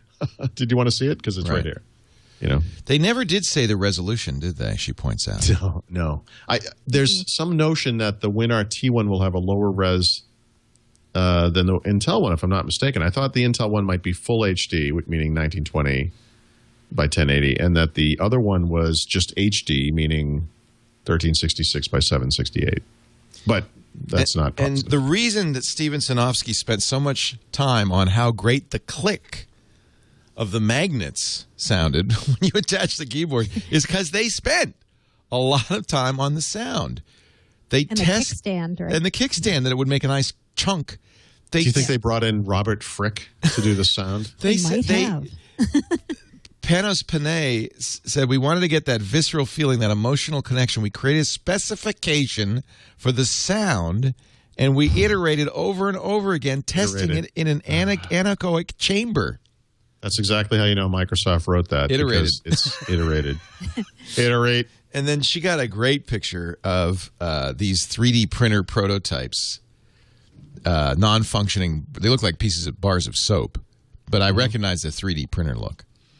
They're just plastic prototypes for what the form factor would be. This is such a Sinofsky era Microsoft thing to do. They just love the notion of engineering. Yeah. Well, we're an engineering company. It sort of follows that you would make hardware. Yeah, they want to make hardware. It's not enough to code all day. They love talking about this stuff. Remember they invented some hardware to test Windows 8 early on, and they blogged on and on about it and showed it off. And they love this notion that they create these things. It's not enough, right, to make the software. They have to make the hardware too. I think there's some of that is the case. NVIDIA says it's a Tegra 3, but Microsoft does not say what's inside the Windows RT. There's a lot they're not saying. Yeah. Coy is the word that leaps to mind. Interesting. They're being coy. And and there's something to be said for this notion that Microsoft clearly wants to be Apple, right? They want to have that the whole Apple thing. They're very envious of that. And yet, it's funny because they're not Apple. And you can see it in this event, in this release of this information, because it's so incomplete. And that even if Apple had announced something that wasn't going to be shipping that day, as they've done in the past, you would be able to go to their website. You'd be able to pre-order it at least. You'd see all the specs. There'd be all these photos and, movies. And it would be a thing. Apple would not preview this until it was ready, with rare exceptions, Microsoft is not Apple. I almost picture it's like kids. It's like, we have to show people this. This is so cool. Yeah. It's not ready. I don't care. Let's do it. It's just it's weird. It's interesting. I'm happy they did it because I am too. I was like really waiting for something cool to see with Windows 8, and it was getting frustrating not seeing anything cool. I think the building Windows 8 blog posts have kept me interested, so I don't really know why you needed a device. There's been plenty to read. There's no question about that. No shortage of reading material. Yeah. No, I think this was it was a marketing coup. It was a smart move. It was the right thing to do. It's got the world's attention. You might say they might have done it a little too early if it's not going to be out till September. They're going to have the world's attention and then lose it. Unless they have other great things they can say and talk about. Well, I thought that, remember the first iPad? Same thing. Yeah. In January, and then they didn't really ship it until end of March, maybe even April. No, it was almost 4 months. And it was only Wi-Fi at first. That's right. And I remember thinking, that's not the way Apple does things, and there's going to be some buyer's remorse that sets in. I think a big part of the Apple success is that excitement where you're refreshing the store. Oh my God! Here's my credit card number. Oh, bye. Right. And then when you have like 2 or 3 months to sit on that decision, maybe you'll regret it. But that didn't happen. So maybe the excitement over this thing can kind of sustain itself. I think it is an analogous situation. Apple didn't want an FCC leak of an original iPad, and they knew they were going to have to send it to the FCC for testing, so they had to, and they never did it again, remember? But for the first one, they really did have to say, okay, this is what it's going to be. Well, maybe that explains it. It could be as simple as that. Yeah, and Microsoft probably feels the same way. Now, Apple announced a price. Thinking about this than they did. Well, but Apple announced a price. Apple had a good idea of what it was going to cost to make this. Revolutionary product at a revolutionary price. Right. It was part of it. And Microsoft has not. There are some Microsoft gaps. is a revolutionary product, and then some other stuff. And then at a price you will love. Yeah, the price, we'll see. Well, let's see what Google does next week. I don't know. Some time's going to pass. Yeah. Do you think that maybe some caginess about the price has to do with protecting the channel too? Yes, I do. They don't want to say how much it's going to cost. I know. What if it's really cheap? Right? And then all of these people buying Ultrabooks today are going to be like, whoa, what? Hold on a second. Yeah. It's $500? Yeah, they're protecting that. I mean, that could be part of it. I bet. Could be. Yeah. All right. There was another announcement. We're not done yet. So there's 1 hour on one topic. We got Windows 8. We got Apollo, baby. We got a launch. 10, 9, 8. Before we do that, though, we also should talk a little bit about what Apollo means for existing users and particularly for Nokia owners. And I'd love to get your take on this Xbox 720 leak that Microsoft has effectively killed. They subpoenaed everybody, including Dropbox and Scribd. Right, but which means it must be true. It's real, yeah. Yeah. But before we talk about that, let's talk about backing things up. Back it up. Beep, beep, beep. You got to... It should make that sound. It should. That would be hilarious. Beep. For about 10 seconds. Yeah, the first time. That's the problem with Carbonite. It's always backing up, so you really would be quite annoying, actually. Carbonite.com, it's automatic. Look, if you think, you could design Carbonite if you thought about it. So you need a backup solution. What features would you expect or want? Well, certainly automatic. You don't want to, if you have to remember to back it up, you're not going to. So automatic. Continuous is nice. All the best new backup solutions do it all the time because that's how you can do versioning. That's how you can keep track. That's how you can make sure that even if you make a small change, it's preserved. You don't want to have a weekly backup. That means there's potentially 7 days of work lost when there's a crash. And by the way, they will crash. Hard drives crash. People lose computers. There's user error. Data gets lost. Face it. Unfortunately, many people do not. And they don't have a disaster plan. And that's why you need Carbonite. Automatic, continuous. Oh, by the way, unlimited backup of everything on your hard drive for less than $5 a month. And it's not stored next to your computer where it's at risk of fire or flood or disaster or even just theft. It's stored in the cloud. And you might say, well, I don't know. The cloud, is that safe? Yes. You can encrypt it, and you keep the keys. Carbonite cannot encrypt it. Only you can. It also uses SSL. So whenever you're online, you're backing up.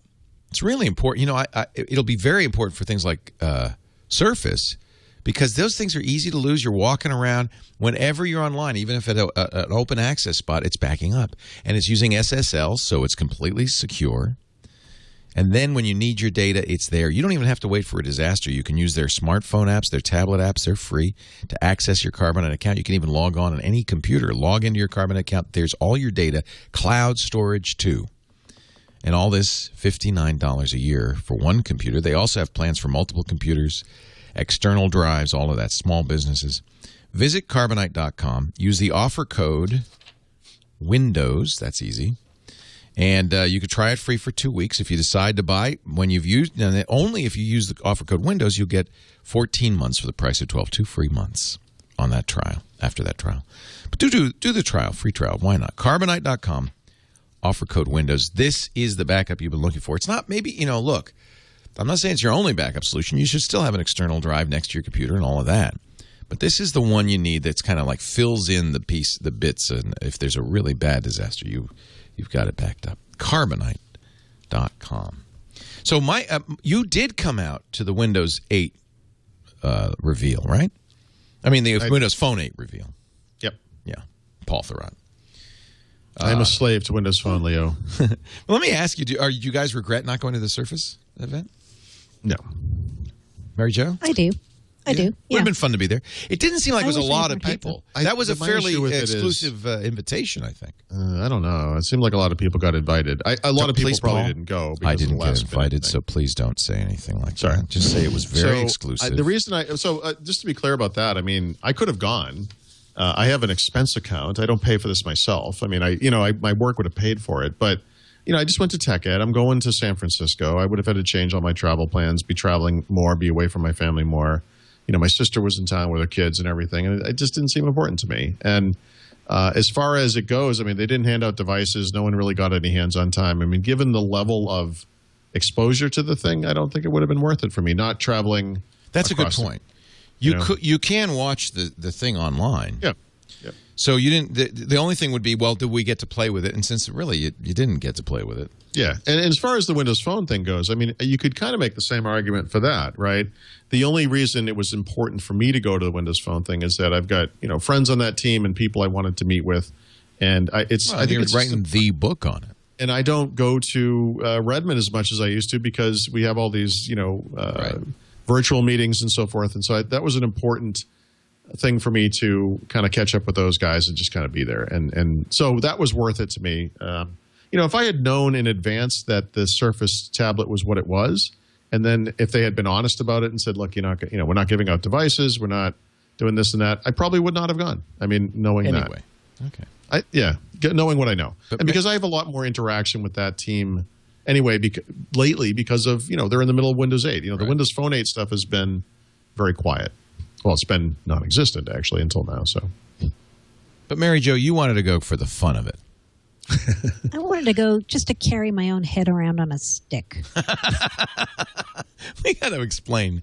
At Tech Ed, Paul Thurrott had his own in his booth for Windows IT Pro. Fenton Media had Paul's head on a stick. Yeah. I don't have my own head on a stick, and if I did, I would have just paraded it around during, in front of all the Windows execs who like me so much at Microsoft. Would have been fun. Would you have been a kind of pariah if you'd gone with people who shunned you? No. I went to Bill's and I go to other Microsoft. How could you not like Mary Jo Foley? Come on. No. I go, and I do what I can do. But when you come in the room, there's whispering. The WAG-Ed people say, "Don't talk to her. Don't say anything." Nah. No, Mary Jo's got friends at WAG-Ed, and of course, many friends at Microsoft.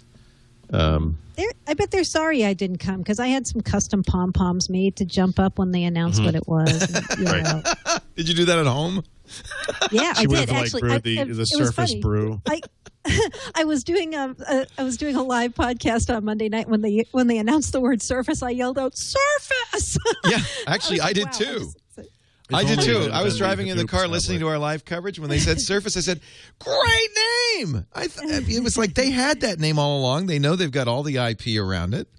I was at a meeting at Tech Ed, and somebody said Hadoop, and I said, "Now we all have to drink," and no one had any idea what I was talking about. No one got it. Aw, I would have drank with you. The Mary Jo Foley drinking game. Yeah.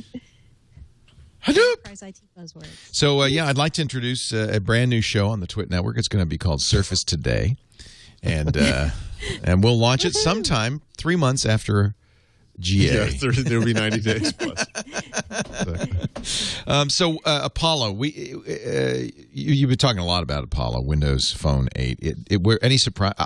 I'll tell you what I thought the highlights were. NT kernel, that kind of was like, wow. I guess you probably already knew that, but yeah, we knew that one. Yeah. But that's like, wow. Yeah, whatever. Yeah, whatever. And then I guess I kind of knew this, that my lowly little Samsung Focus is not going to get it. Yeah. But it is going to get. Knew that. Yeah, we knew. Well, we've been trying to warn people about that for a long time. I mean, when the Lumia shipped, of course, the big question at the time was people would email me and say, "I want to buy this thing, but is it going to run Windows Phone 8?" It's pretty high end. Buy this thing because you want it the way it is now. Don't assume. Don't assume that it's a completely different platform. Yeah. There was some hope, and there were some rumors that they were going to do something like a 7.7 update that would bring the Windows Phone 8 stuff that would run on the low-end phones to that platform. But ultimately, as controversial as it may be, I think not bringing it to existing phones was the right thing for a variety of reasons. And I know this is tough for people to swallow, but the existing user base of Windows Phone is pretty small. The number of people who actually have Windows Phone and are pining away for this and understand how updates work and all this stuff is even smaller. It would have required a lot of engineering work and time and effort, and then you'd have to support it and all that kind of stuff. And the truth is, this thing it's Windows. It's not Windows Phone. It's not Windows CE. It's Windows. And Windows requires way more system resources than Windows CE. And the example I now use is if you've ever run Windows 7 on a single-core Atom netbook with like 1 or 2 gigabytes of RAM, you understand it's a pretty crappy experience. Not what you want. Yeah. So I understand the frustration. I understand, the complaints, but I think ultimately this was the right thing to do. And I give credit both to Microsoft and Nokia for throwing existing users a bone, in the sense that from Microsoft, you're going to get the start screen, which I think is the most important part of the new user experience stuff they're doing, and the part that most people are going to be very excited about. And honestly, people seem pretty okay with that across the board. I'd say kind of a 50-50 split there. And then if you do have a Lumia, not just the 900, but any of the other devices as well, they're releasing several new apps that will run on these phones, the existing phones, and are updating the rest of their apps. And the first of those apps actually shipped today. And so it's kind of it's like what they can do. In other words, look, this thing's coming. It's a train. There's nothing we can do to stop it. We're part of the whole Windows 8 family. But, here's some stuff you can do. Here's some stuff we'll give you. And so I think that was nice, although obviously some people don't quite see it that way. The hardship is that you buy a phone for 2 years. Right. Yeah, except that you buy it, but I think that's the hardship for you and me and for a lot of people listening to this show. But when I think of normal people, my wife doesn't ever think, oh, damn, Samsung, they didn't ever give me the 2.4 update or the 4.0 update or whatever it is. She doesn't really. The phone is the phone. It's what it is. She's not used to a phone being upgraded. She just doesn't think of it that way. She doesn't care. And I think that's true of a lot of people, and I think it's just important to remember that.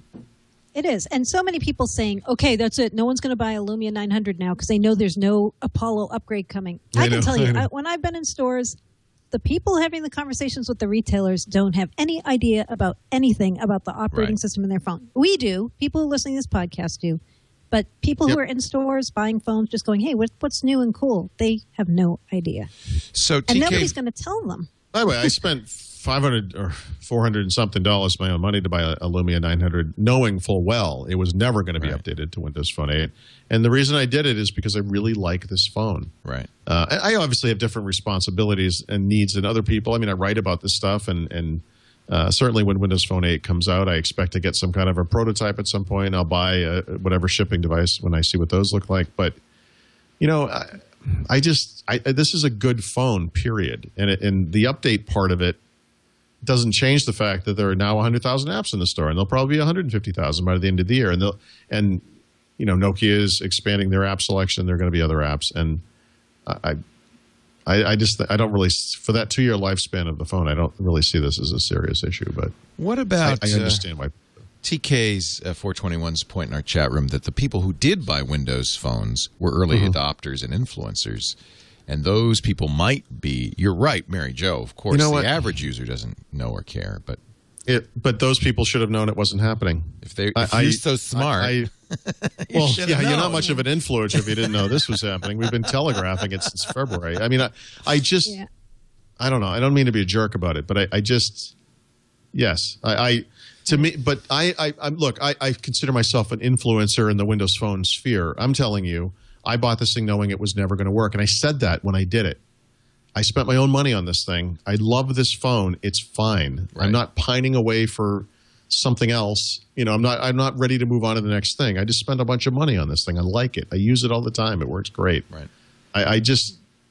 Nothing changes. Audible app came out this week. I'm excited for that. The new apps will come out next week. I'm excited about those. Those are more important than the platform in many ways, right? I just feel like if you didn't know, you had a lot of clues if you didn't know. Like there were people like us telling you, we are hearing from really good high-level sources that this is not going to happen. We've said that repeatedly. But also, if this were going to happen, if this were going to happen, don't you think Nokia would have said it before now? Oh, absolutely. Like every time we ask them, is the platform going to be upgradable? Yeah. No. Yep. They never would say. So let's talk about Windows Phone 8. First, the NT kernel. I think that's kind of interesting. Why the NT kernel on a phone? For Unity? Unity? For Unity. Yeah. Go ahead. I'm sorry. That's the word. Is they wanted there to be one kernel everywhere, right? So now they can say it's Windows everywhere. I've had some interesting conversations with people who know a lot about Embedded Compact, which was the kernel up until now, and they dispute Microsoft's notion that they couldn't have used the next version of Embedded Compact. But if they had, they wouldn't have gotten the other things that you get with the core, which is things like the file system and encryption and all those good things, UEFI support. It's not just like a lot of people are saying it's because Windows Embedded couldn't support multi-core. It could have probably, but they wanted to get some of the other things that are part of core, not necessarily kernel, like beyond kernel. Right. Yep. Think about things like Bluetooth, right? Windows has an incredibly mature Bluetooth stack. It supports the very latest technologies and all of the different capabilities that are out there. Windows Phone, as something that was kind of created from whole cloth, as a brand new thing, has kind of a limited support for Bluetooth, right? By adopting Windows 8, they just get this automatically, this kind of compatibility. They use this example about drivers, that as a driver writer, you could just target Windows and ship that same driver, and it will work perfectly with Windows Phone. Now, I don't know how many drivers there are like that, but I suppose graphics drivers perhaps or whatever. It opens up possibilities for new device interactions that were not possible before from a brand new platform created from scratch. It didn't really sell very well and doesn't have a lot of hardware units out there, and thus why would anyone bother to do it? Now you can kind of suckle on to the side there and just get the benefit of the 1.3 billion people that are part of the Windows user base, and thus developers are targeting that audience, whether it's for device drivers or software or whatever. And so I think there are some advantages there. And actually, Mary Jo might remember, I think it was Build last year where Steven Stanofsky said, we looked at a modern smartphone, gigahertz to 1.5 gigahertz processor, single, dual, maybe even quad core, a gigabyte of RAM, 32 gigs of storage, discrete graphics, high resolution screen. That's a computer. Yeah. Oh, it is. Mm-hmm. That thing can run Windows. Yeah. I mean, that's better than a netbook in many cases, Yep. It's better than a lot of desktops a few years ago. Yeah. So, right. They're getting to the point now where this makes some sense. By the way, I think one of the more exciting bits of this that they did do a good job of highlighting is this notion of native code, because it's the one place where I think you will be able to reuse the vast majority, maybe even all of your code for games, that you'll be able to create a game that runs on Windows 8 or Windows RT on the tablet, you'll be able, and then just port it semi-immediately to the phone, the only change having to be the screen resolution stuff. You have to make sure it's the right aspect ratio and all that for the hardware, but that's one of those instances where it's DirectX, it's DirectX 3D, C or C++. It works identically across the two. And so that's going to be exciting. And then the other half of it, of course, is it makes it easy to port games from iOS and Android to Windows and Windows Phone as well, because they can use a lot of the same code. And they've already shown examples of this.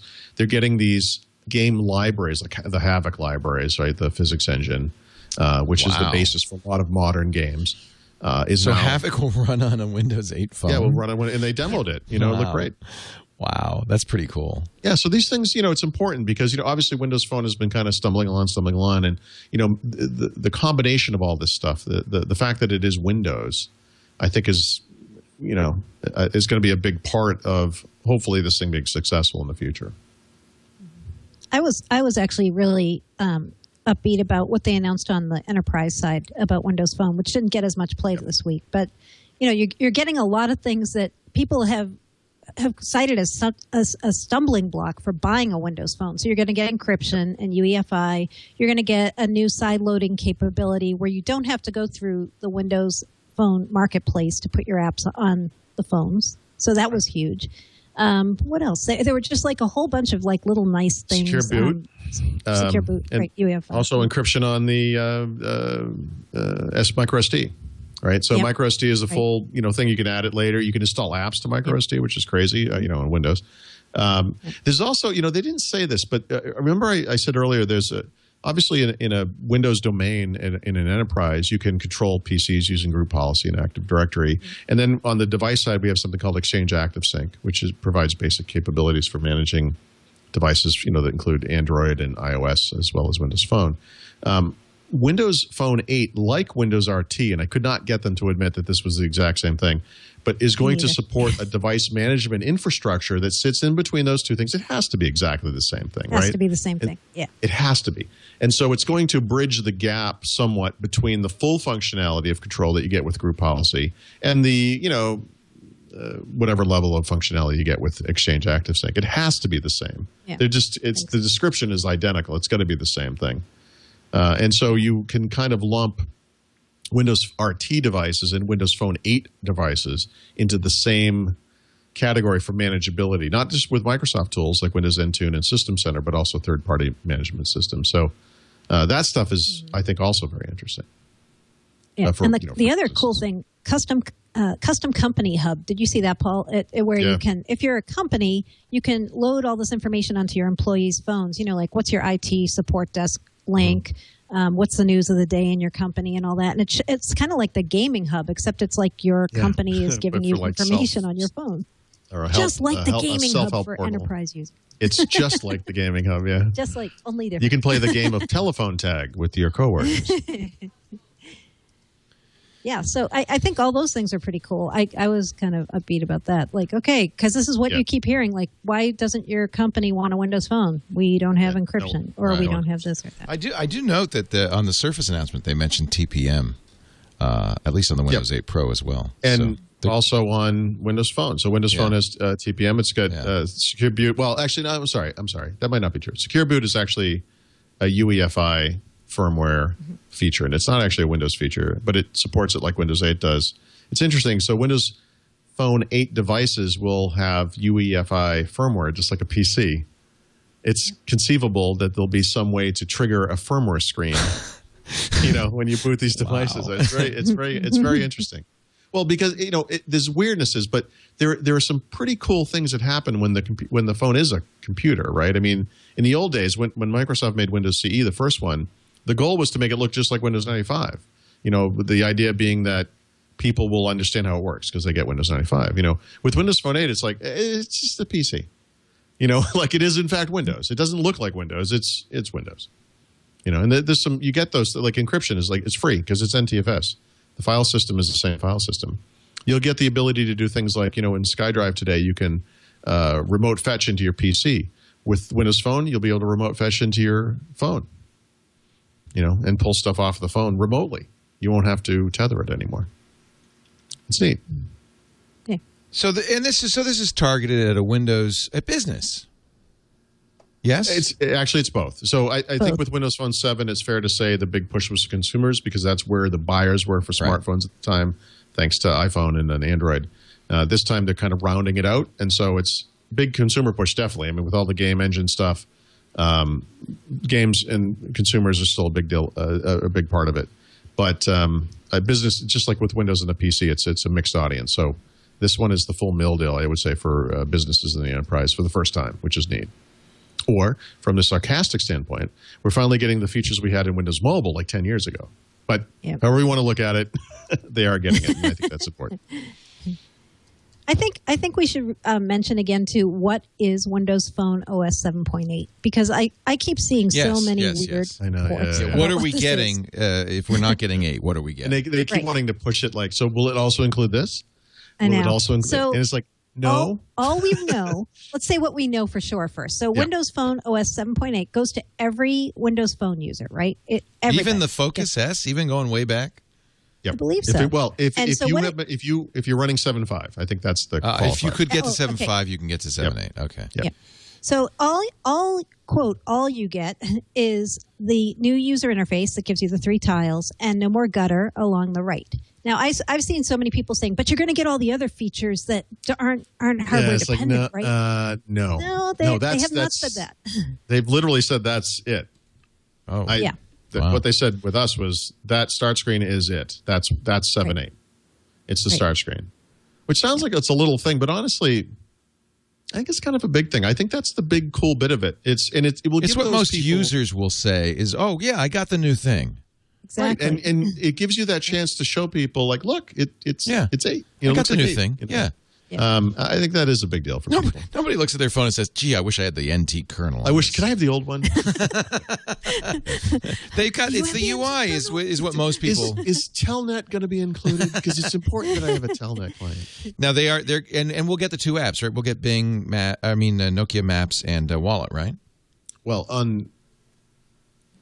don't think so. No, you won't. No.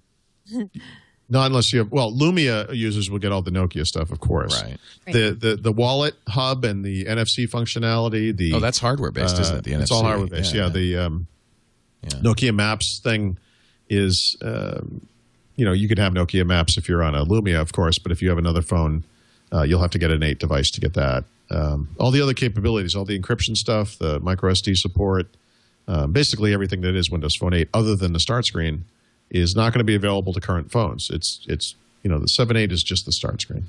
Do developers stop developing for 7? No, I don't think so, because they haven't released this yet, but sometime this summer there's going to be a beta version of Visual Studio 2012 for Windows Phone 8. It's very interesting, and this is going to be a bigger controversy, I think, for developers. It basically requires Windows 8 because they use the Hyper-V in Windows 8 as the host for the emulator. So you're actually running a virtual machine of Windows Phone 8 through Hyper-V to test your apps. Now, a lot of people aren't going to be able to do that, so I'm curious to see how that one flies with people. But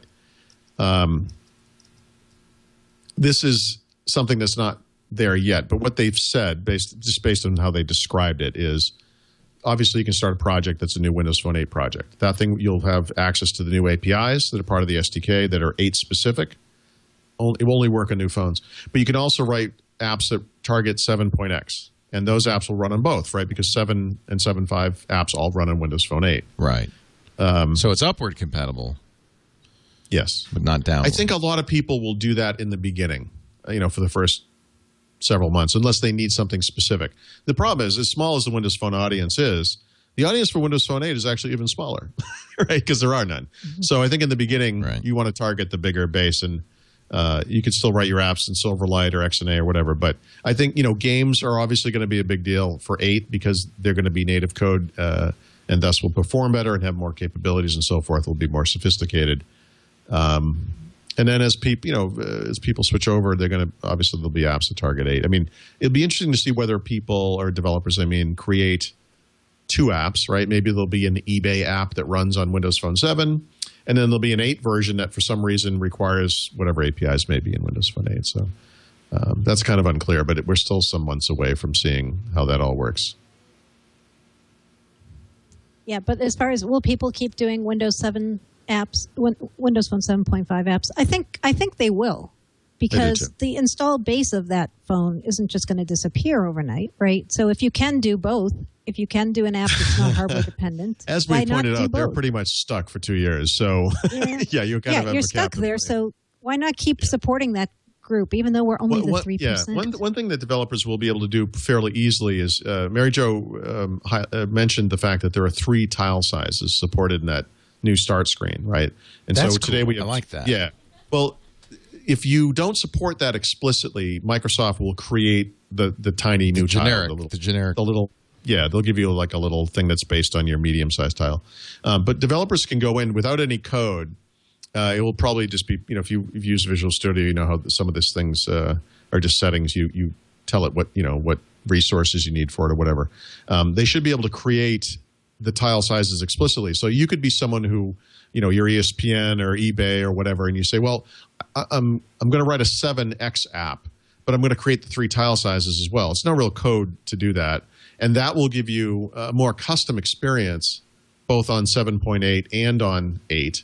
And if the person using it is running 7.5, they'll just see the normal choice. But the neat thing about the tile sizes is that for the first time now, the user will be able to pick any of the 3 sizes for any app, whereas in the existing version today, you don't get to choose. If it's a third-party app, it's square. If you're Microsoft or a hardware maker, or I think Nokia, you can make the really big one. But now in the future, the user will be able to pick any of the 3. And so that's kind of nice. Anything else to say about 7 to 8? No. I mean, there's not much to say about 7 8 because it's pretty much the start screen. Yeah. Right. Do we know exactly when it comes to users? Is it X number of months after Windows 8? You know what? So you would assume it's going to ship with 8, right? But I'm now hearing that the Lumia 900 might be getting this soon, within weeks. Really? I don't know if that's true or not. Well, that would be an argument for why it's so simple. It's just a UI change. It would be neat if they delivered it with the SDK, right, which we're expecting this summer, the beta SDK. And that way people could actually experience these things if developers updated their apps. I expect to see, when any mobile OS is updated, you'll see updates to the apps where they say updated to support iOS 6 or whatever, the new version is. And updated for the Retina display. We're going to see apps in the Windows Phone Marketplace updated to support the new start screen. And what that will mean is they've been updated to support those different tile sizes. I think people will love that. Yeah. Paul, I have one question for you that I've seen people repeat over and over, and I still don't know what this means. Compiling 7.x apps in the cloud for use on Windows Phone 8. Right. What does that mean?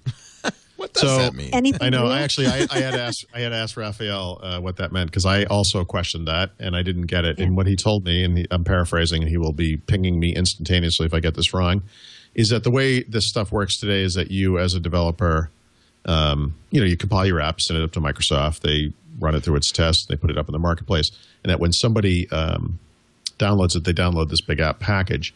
And by doing the compilation on the fly in the cloud, that thing will download to your phone much more quickly using like a just-in-time kind of compiling thing that's in, Azure or whatever. And it's just a way to deploy apps more quickly over the air because remember, in this version, that's the only way in 8 that apps are going to be deployed over the air. They're all going out to the devices. And so, these apps are getting bigger and so forth. And this is just, I guess, a more efficient way. I'm waiting for my IM thing to flash where he's like, "You're an idiot," But so it's like click to run. But I believe that's. Is it like click to run? There you go. Windows. Yeah. Yep. Yeah. Oh, okay. All right. Yeah. That's a good way to put it. Now we all know what it is. Oh, so I just took 30 minutes to explain it, and you just explained Click to it. run. I got it. I just wanted to hear what it was because no, it's okay. No, that's fine. You've answered your own question. I get it. You're not needed. And since you're frozen now, Paul, I'm gonna play Call of Duty. Let me know when you. Yeah. Well, we can't even tell, Paul, because your face is just stuck. It's frozen. So. Oh, is it frozen? Yeah. That's all right. It's not crashed. It's merely frozen. Sorry. If I hadn't said anything, probably no one would have noticed. Oh, and you know what? My PC. By the way, my PC is going to crash.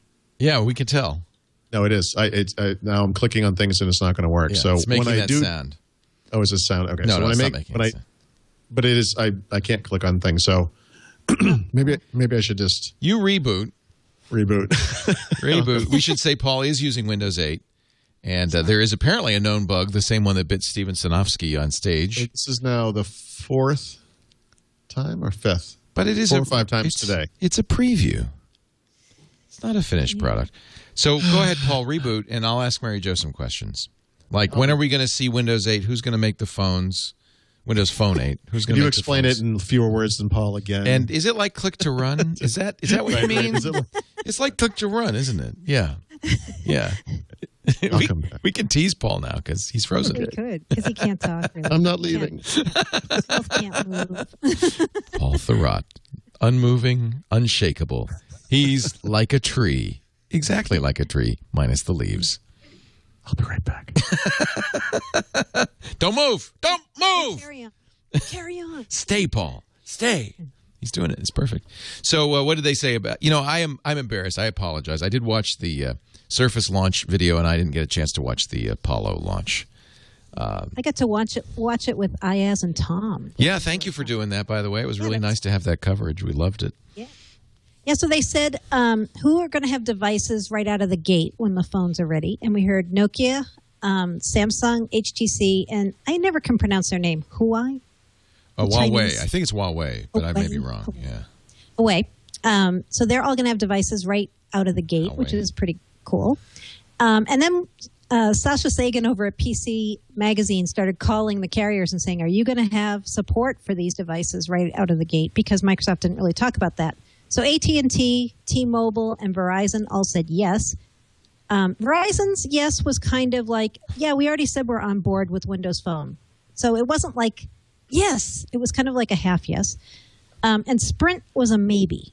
Sprint was kind of non-committal, I thought, when he asked them. So yeah. Well, Sprint spent a lot of money to carry the iPhone. They did. Yeah, they may not have any more money. I know. Somebody's saying that they called Sprint. Web3070 says they called Sprint, and Sprint said no. Oh, they said no because they told PC Magazine maybe. It was kind of more maybe. Yeah. But Verizon users, we aren't ready to pop the cork yet, but we're like, okay, the cork is halfway to being popped. And when?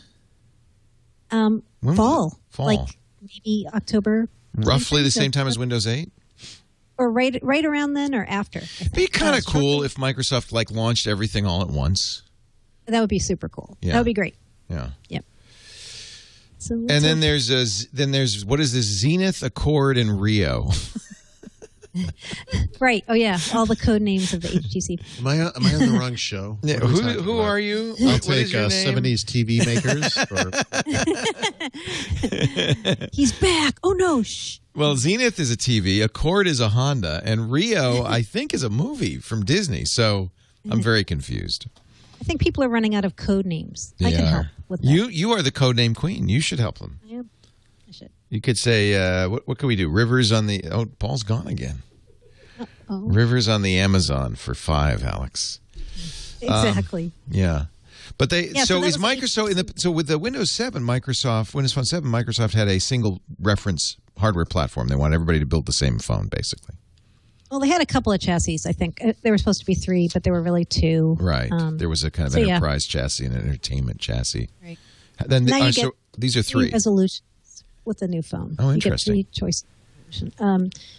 There were going to be 4 resolutions. This is kind of interesting. There were 4, and Microsoft was testing one. I forget what that 4th resolution was, but it was a really weird size. And in the end, they decided not to support that because it would be too hard on developers to have something that was so different from the others, which was a good decision. I'm sorry to interrupt, but maybe you shouldn't send me video because... Don't send him video. Paul doesn't like video. Skype is also having issues. Skype's broken. Windows 8 is broken. Life sucks for Paul Thurrott. And it's about 1,000 degrees outside. He's on the surface of the planet Saturn. About 1,000 today. Yeah, or Neptune. What's a hot planet? So the Rio is a 4-inch WVGA display, 14.4 HSPA, 5-megapixel camera, 720 video capture, 512 RAM. What are we talking about? I'm reading from The Verge. HTC. Oh, these are phones. I've not seen this yet. They say this is from a knowledgeable source saying what 3 platforms HTC will be making. By the way, just a little digression while we turn off Paul's video. When Microsoft told HTC, you don't want to make tablets. Right. Maybe you want to make phones. What was that all about? Was that saying what was that all about? Did that have to do with Surface or just Microsoft didn't want them to make tablets? Well, there's a rumor, right? I mean, a little bit of a slapdown. Yeah, you're good at phones. Why don't you stick with that? Yeah, your phones are cute, but why don't you phones. Stay with the phone? I don't know. HTC's struggling. I mean, they're barely profitable at this point, I've heard. Maybe they were like, we just added another OEM in Microsoft, so we don't really need another tablet guy. Yeah, but we would if you want to make those phones. Yeah, we're not making our own phone. Yeah, you could maybe you could do one of those. Snapdragon. Are these all dual core now? They'll be this year. Everything's going to be dual core. Dual core. The Accord, according to The Verge, has a 4.3-inch display. I want to point out something about The Verge, since I've been a little critical of this site in the past. I did meet some of those guys in San Francisco, and they were good guys. Oh yeah, Dieter and I think Joshua. Bishop, was Joshua there? No. Chris Ziegler's writing this one. So they're not. Oh no, I like them. They're not all inhuman. Joshua Topolsky's, I think, a little obsessed with stardom. Yeah, he wants to be a superstar. Good. I picture him standing naked in front of a mirror and beating his chest when he gets up in the morning, but maybe that's just me. There's something about being a blogger, and especially for some reason a gadget blogger. Yeah, these guys all just kind of get. I think because it's the big blogs are the gadget blogs. Sure. The Verge is great. They're doing a great job. All I can tell you guys is when I was at TechEd, I got cornered in the ladies' room and somebody wanted a photo with me there. Right. So don't be saying they're the big stars. You're the big star. Mary Jo Foley. Yeah, I was going to say, this never happens to me ever. And I can't say that I'm upset about that. If you can't be on Jimmy Fallon, at least you could be cornered in a men's room or ladies' room. Now, if you were cornered in a men's room, that'd be a real story. That would have been a whole different thing. That's a whole other thing. So then from the Rio is the Accord. I did accidentally go in the men's room at TechEd. Did you really? The lines are a lot longer at TechEd in the men's room. You made a horrible decision at TechEd. If that was the case. But I corrected myself quickly. Yeah, you could tell. I always look for urinals if I don't see them. Because those social norms are reversed. That's right. The lines are longest in the men's room. The line is at the men's room. Yeah. Empty women's rooms. Accord. 4.3-inch 720p Super LCD 2, 8-megapixel sensor, 1080p capture, 42 megabit HSPA plus, NFC support. I'm becoming an NFC fan, by the way. That. By the way, that what you just said raised an interesting question in my head, which is, what will be required of Windows Phone makers? I wonder if NFC is a requirement. Right? Will there be Windows Phones? I think so too. But people have been asking. Now that we're moving up to Windows Phone 8, what does this mean to the low end of the market? Right? Is the low end of the market 800 by 480? It can't be a single core processor, I guess, unless they're going to run 7.8. And maybe that's part of it. Maybe the low end of the market will not have all the sensors. The solid. Maybe. Although you would think. Well, that's according to this. There's no NFC. It is slower 3G, not 4G. It's a smaller display. It's smaller camera. Yep. This is a cheap phone. Half a gig of RAM as opposed to a gig of RAM. You might be answering that question. Yeah. This no is NFC. what a Windows Phone 8 low end phone will look like. Yep. And then the high end. Now get ready. This is the one you want.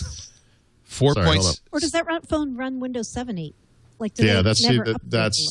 That's the other alternative. According to The Verge, which I think we can all agree is the arbiter of all information on the internet. I'm sure they stole it from a very reliable source. I'm so sorry, guys. I love The Verge. I have nothing against The Verge. I'm just playing along. According to The Verge, these are the 3 platforms for Windows 8, Phone 8. Oh, that's very interesting. Okay. And then the third one, the Zenith 4.7-inch 720p Super LCD. Has a cathode ray tube, a walnut pine exterior that will look at home in any living room. And you'll love the clicker. 8 megapixel sensor, same one as the Accord. 42 megabit HSPA plus, same. Now, this is internationally. I'm sure they'll have LTE in the U.S.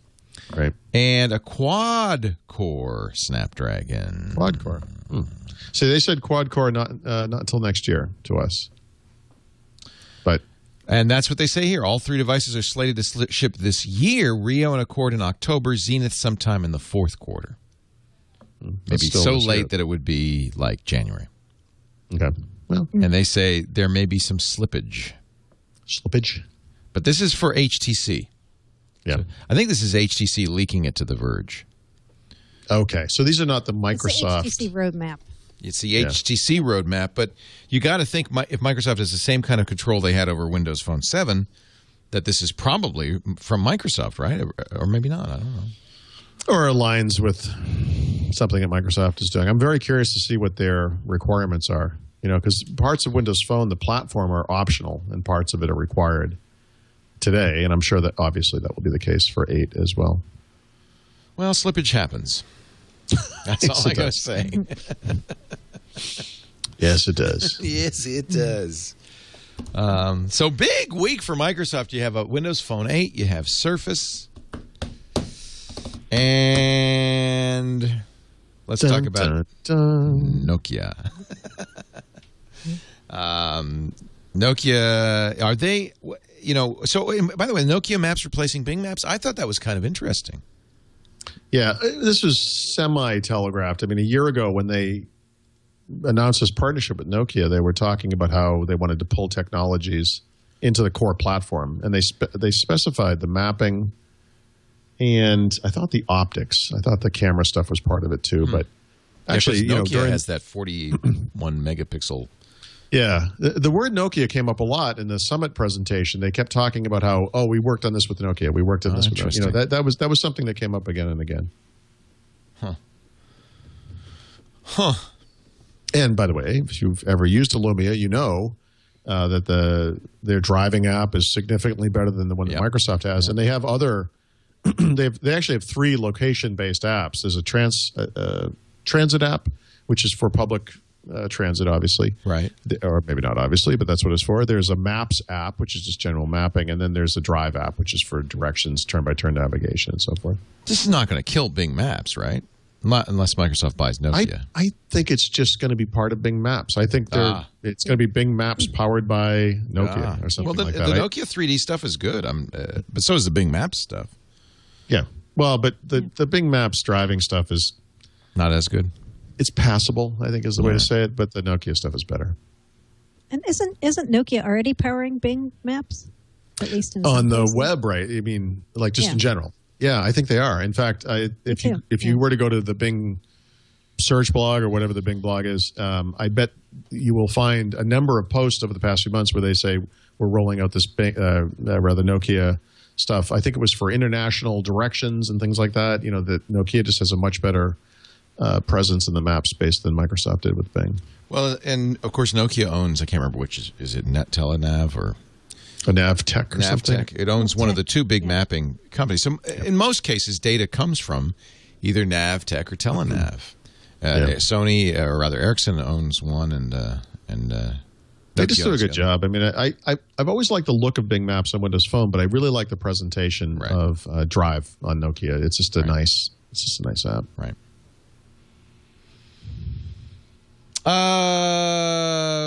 Okay.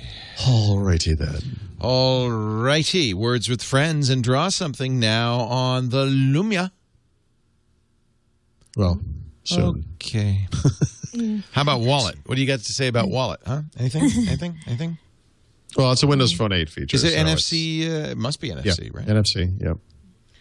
Yeah, it looks like a combination of what Google's... I'm sorry. I was just going to say, there were so many articles as soon as Microsoft announced that you couldn't upgrade the Lumia to Windows Phone 8. I saw so many people saying, Nokia, this is the final nail in the coffin. They're done. This is it. Microsoft threw them under the bus. Because they didn't see this one coming a year ago. Yeah, I'm sure Nokia knew about this months ago, guys. This wasn't like, hey, we just found out on Wednesday. So Microsoft waits a they've few been years planning. before they stab you in the back. First, they so, stop Nokia- responding to your emails. Then they stop He's texting. just not that into you. Right. Why don't you see that? But, Nokia's got all these other things coming. And, what was the thing they kept telling everybody? We're going to continue to make our platform look up to date or whatever. I forget the exact wording. And so many people read that as we're going to give you Apollo. And that's not what they meant. They meant we're going to give you new apps, new capabilities, like all the camera stuff they announced this week, contacts. They're going to add things to the Lumia to try to keep it fresh. You're just not going to get the OS. I still think Microsoft's going to pick Nokia up somehow. Do you really? Yeah. I mean, maybe if things go south enough. I think the truth about Nokia is somewhere between what they're saying, which is we have enough cash to last for 4 years, we're fine, and Nokia is spiraling to drain, they're going to go out of business in 3 months or whatever. I mean, I think it's somewhere in the middle. Well, they're waiting for the Nokia stock price to hit a low. It keeps going down. Lower. Yeah. And at some point, it's going to be a bargain just for the IP trading in alone. Microsoft points soon, Leo. I don't know how much lower it can go. Well, there you go. So at some point, it becomes a bargain, even if you don't want the hardware. Sure. Right. I don't think they want all of Nokia. No, they want the IP. They want the maps. They want there's stuff there that's worth something. Yeah. And then they become a hardware company. Yeah. But they don't. I think we made the point. And I think you're absolutely right. They don't. In this day and age, you're buying nothing if you buy a hardware company. You're not buying any expertise. Everything's made by China anyway. God, I miss the past. What else? We make they get? nothing. They get the Asha phone line, right? Which is like what Nokia sells outside to smaller. Well, they get a brand that is still very potent in the rest of the world. They get a global brand that's not a bad brand and for phones. I'm sorry, are you talking about Palm or are you talking about Nokia? 'Cause the problem with that statement is that's what HP got too. Right, yeah, right. Right. Yeah, they got a brand. Yeah. No, how's that working out? You're probably right. Are they giving that one away yet? What's the story there? There's a reason why Nokia's value is tumbling. It's not. It's not irrational. Their stuff is so high quality. I mean, I really love the Lumia. It's stuff. beautiful. Love it. Yeah. And I played with when I was in Norway. I played with that new phone. I can't remember what they call it, with a 41 megapixel. Yeah, it's PureView. PureView. I think it's gorgeous. Yeah. Sure. It's not got a market, but it's gorgeous. I know. But that sensor might be something of value. Who knows? It's like a Tesla automobile. Exactly. You could buy a Focus, or you could spend 100 times more. Sure. And have a Tesla. Okay, let's quickly mention this Xbox Next thing, and then we'll get your picks. Xbox Next thing. Xbox versus Next. This thing. V.Next. What does that mean? Xbox V.Next? I use that because I refuse to call it a 720. You won't call it a 720 because it makes no sense because it's spinning. It means you're turning around twice. Yeah, it's just right. It's dizzy. It's dizzying. It's stupid. So the Xbox version Next. I think we all now really believe that presentation, which was admittedly a couple of years old anyway. Right, but it's not like telling the future. I mean, they're designing these products. So could be very different. The stuff they described for 2011 and 2012 happened. Right. So, even early on, and there were other things in there that just kind of hinted that it was way too detailed to have been It wasn't faked. I mean, no one has this attention span. Do you think the Fortaleza glasses are real? I hope that's fake. I fear that's real. Yeah, that one I'm not too interested in. I mean, there's going to be some kind of 3D capability built into the console, apparently, which I guess makes sense. But they've got to do that. I was almost more interested to see the Kinect improvements because the new Kinect will work in a much smaller room, which is very necessary. Very necessary. It will work in a dim room, which is very necessary. And it's going to support the notion of accessories, which is sort of what you get with the Wii. The Wii today, right? So when you're swinging a fake baseball bat or a fake lightsaber or whatever, right? It's really hard to do when you're not holding anything. I mean, only a small percentage of our population is the type of people who jump up on a stage and act, And I think that holding a stick, a plastic stick or whatever, it makes you feel better. It's not it just works. It just makes more sense. Plus, you can throw it through your TV. No, but I think it makes those games make more sense. And so it's a little thing, but I actually think that's kind of a big deal. for games. And I've kind of poo-pooed Kinect games, obviously, but I think that I don't mean like that's going to put it over the top. They're all set. But I think that combined with the other Kinect improvements are a big deal. Yeah. I think that stuff is the next obvious leap for that. Calling it XTV too. That they've never done that publicly, have they? Calling Xbox XTV. I know. Xbox. I know. But that makes sense. That's a strategic move that makes sense. Yeah. Well, there's a hint in here that there are going to be multiple versions of the console. They're going to license the chipset and the technology so that people can, or partners can put it into other devices, potentially including TVs, and that the primary form factor is going to look like stereo componentry.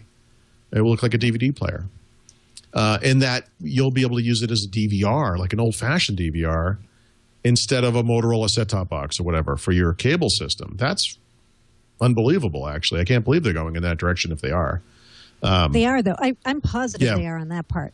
Because very that leaked out before when we were talking before early on about where Microsoft was going with TV. And the tip kept coming in. They're adding DVR. They're going to add DVR. Yeah, in other words, not Windows, but Xbox. That Xbox is Xbox. What makes sense in the living room. Yeah.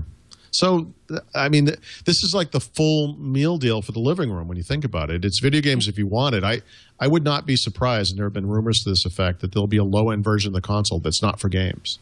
It's just for the media stuff. That'll be the $99 one, yeah. Okay, then I might buy an Xbox. I would. Well, no, me too, because I like the media. So it has DVR capabilities, right? Yeah. And does it have it has a Blu-ray, right? Yeah, I know, which is another crazy one. Although that answers the notion of but rather think if they did just electronic, right, for this version, that would have killed all of their PR. It would have killed their partners like Best Buy and Amazon because they wouldn't be able to sell the software, and it would have killed those events that happen at midnight when Halo 5 or Call of Duty 21 or whatever goes on sale, where people actually stand in line. It's like the one chance Microsoft gets to do the Apple thing, and so. By having it be Blu-ray, of course, it solves the capacity issue, and it also solves here's the physical thing you're going to buy problem, which would have been the issue with electronic. They'll still have electronic purchasing, of course. Everything's going that way. I don't think physical media. Well, but I think the way to do it is you make the tier 1 brand new titles physical only for some period of time, maybe 6 months, and then 6 months in you'll be able to just buy that thing electronically. I think it's not a bad way to do it. We're going to wrap it up, get to your tips, your picks, code name pick of the week, enterprise pick of the week, all that stuff coming up. But we have some celebrating to do because finally the Audible app has shipped for Windows Phone. We're all so excited. Paul, you've had it for some time. Yep. Tell me all about it. Well, the other thing is it's going to be improving over time. So apparently the one that's beta testing now, the one that I have, is better, is further along than the ones publicly available. Oh, really? And so the announcement that they had made was that, they had to ship like a 1.0 version, but they have other things they're going to be adding. And so the two that they called out are support for periodicals. A lot of people don't. You could subscribe to, the Wall Street Journal or New York Times through Audible. And you get it every day. Yeah, it's nice. Yeah, and you can have it read to you in the car or whatever. Yeah. And the other one was an optimized Bluetooth experience, whatever that means. I have not really used a lot of Bluetooth devices with Windows Phone simply because, frankly, it doesn't work very well. But one of the things they showed off at the summit was Bluetooth-based control of Audible in a car where you can talk to it and, you can control it with your voice and so forth. So perhaps I mean that kind of thing. So. I would love to see that because I use the Audible app and I use it in my car all the time. And I think that's what it is. Just support for whatever that Bluetooth profile is that gives you the interaction you need to control it in the car. So so you're not clicking on the screen while you're driving. It looks very nice. I think they've done it's a beautiful app. It's really well done. And if you've used the Audible app, in the past they used to do the side loading thing. So Audible made horrible software for Windows and probably for the terrible. Mac. Yes. And you would they'd have to write drivers for every device. Grimace. And, it was terrible. So they've moved to this native app. So much better. Instead. It's and the Windows Phone version is fantastic. It's really nice looking. So what are we talking about? We're talking about the absolute best way to listen to books, to read, really. And I know sometimes people chafe when I say read, but I feel like I'm getting every word. I feel like I'm reading these great books, and so many great books at audible.com. Well over 100,000, read by some of the best performers. And I want to say that it's not a computer-generated voice. It's not a monotonic voice. These are mostly Broadway actors, a lot of them, that Audible hires in many cases to record these books, and they sound fantastic. Sometimes there's some cases like Neil Gaiman where the author is a great writer. The writer there's a great reader, and that's a great choice. If you've got a Neil Gaiman book where he narrates it, that just comes to life. Lots of great choices. What do you like these days on Audible.com? Because I'm going to make an interesting claim here. If you want to learn how to play basketball, yes, you could watch old videos of Larry Bird. You certainly could. And the reason I say that is because you don't watch him shoot the ball or pass. You just watch him move without the ball, and then you learn something very important that you don't see from a lot of other players. And if you're a writer, or if you want to learn how to write, I would tell you to read early Stephen King. Yes, because there was something really. I realize he's kind of pigeonholed as like this horror author. No, and this book that I've chosen is in fact a horror book. But the truth is, this guy is one of the best storytellers of all time. Yes. And there's a segment of the book, which is Salem's Lot, where over the course of several chapters, what he does is he tells the story of a small town from dawn until midnight. And he does it in little vignettes, different people in a town going about their day, doing things. And there's this impending sense of doom as the day is going. Bad things are going to happen. People are going to be, the dog is found dead, yada, yada, yada. But it ends with these two children walking in the woods and a shadow comes up, and that's the beginning of the whole vampire thing. But it's told so wonderfully well. It is a masterful, as I wrote this. That's why I like The Stand. That's why I like The Stand. It's these great vignettes. Yes, exactly. And you can see the beginnings of that in Salem's Lot. It was the second book, and it's funny because it's a vampire story. It sounds like I want to read a vampire story. It's amazing. It's just an amazing and well-written story. I don't think I've ever read it, believe it or not. Oh, you got it. I've read most of his stuff, but I have not read this one. It's so good. Putting it in my list. So see, you have a great wish list. So go to audible.com and do some browsing. Go look for Salem's Lot. I'm going to tell you how you can get it for free in a minute, but I'll tell you how to get almost any book on Audible for free. The wish list is a nice feature because what happens is as you talk to people about Audible, they'll say, "Oh, have you listened to Realities? Oh, this best book I ever read. Oh, the new Terry Pratchett. Have you heard that? Oh, no." And so you see how long the dramatized Neil Simon. You see how long? Oh, I could take The Storm of War off. I've already got that one. Yeah, it's in my library. My wish list is because people keep telling me great books. This is the beauty about Audible. Now, I want you to get the book a month subscription. That's at least one way to try to keep up with this ever-growing. I have 19 books in my wish list, and now I've added Stephen King, Salem's Lot. Audible.com/Windows. You go there right now. You sign up for the gold account. That's a book a month, but your first month's free. Your first book's free. And you can cancel at any time, pay nothing, but keep the book forever. Ron McClarty narrates Salem's Lot. He's one of their best readers. Really like Ron McClarty. Audible.com. I know we're all... And for Stephen King books, too, this is manageable. It's not one of his... Only 17 and a half hours. Yeah. It's still twice the length It's one of the best. It's one of the best. I love audiobooks. I am such a fan. I listen all the time, and I know you will, too. Try it. Audible.com/Windows. Paul, let's start off with you and your software pick of the week. Well, I guess we already did it. Yeah, so I had two software picks this week. One was the Audible app for Windows Phone. So if you've got Windows Phone, you got to get this. Fantastic stuff. Must have, yeah. The other one is for Nokia users only. The first of those brand new apps for the Lumias is out. They said it was going to be a few weeks. It was out today. So it's called Nokia Camera Extras. And what it does is it installs 4 extensions to the camera app.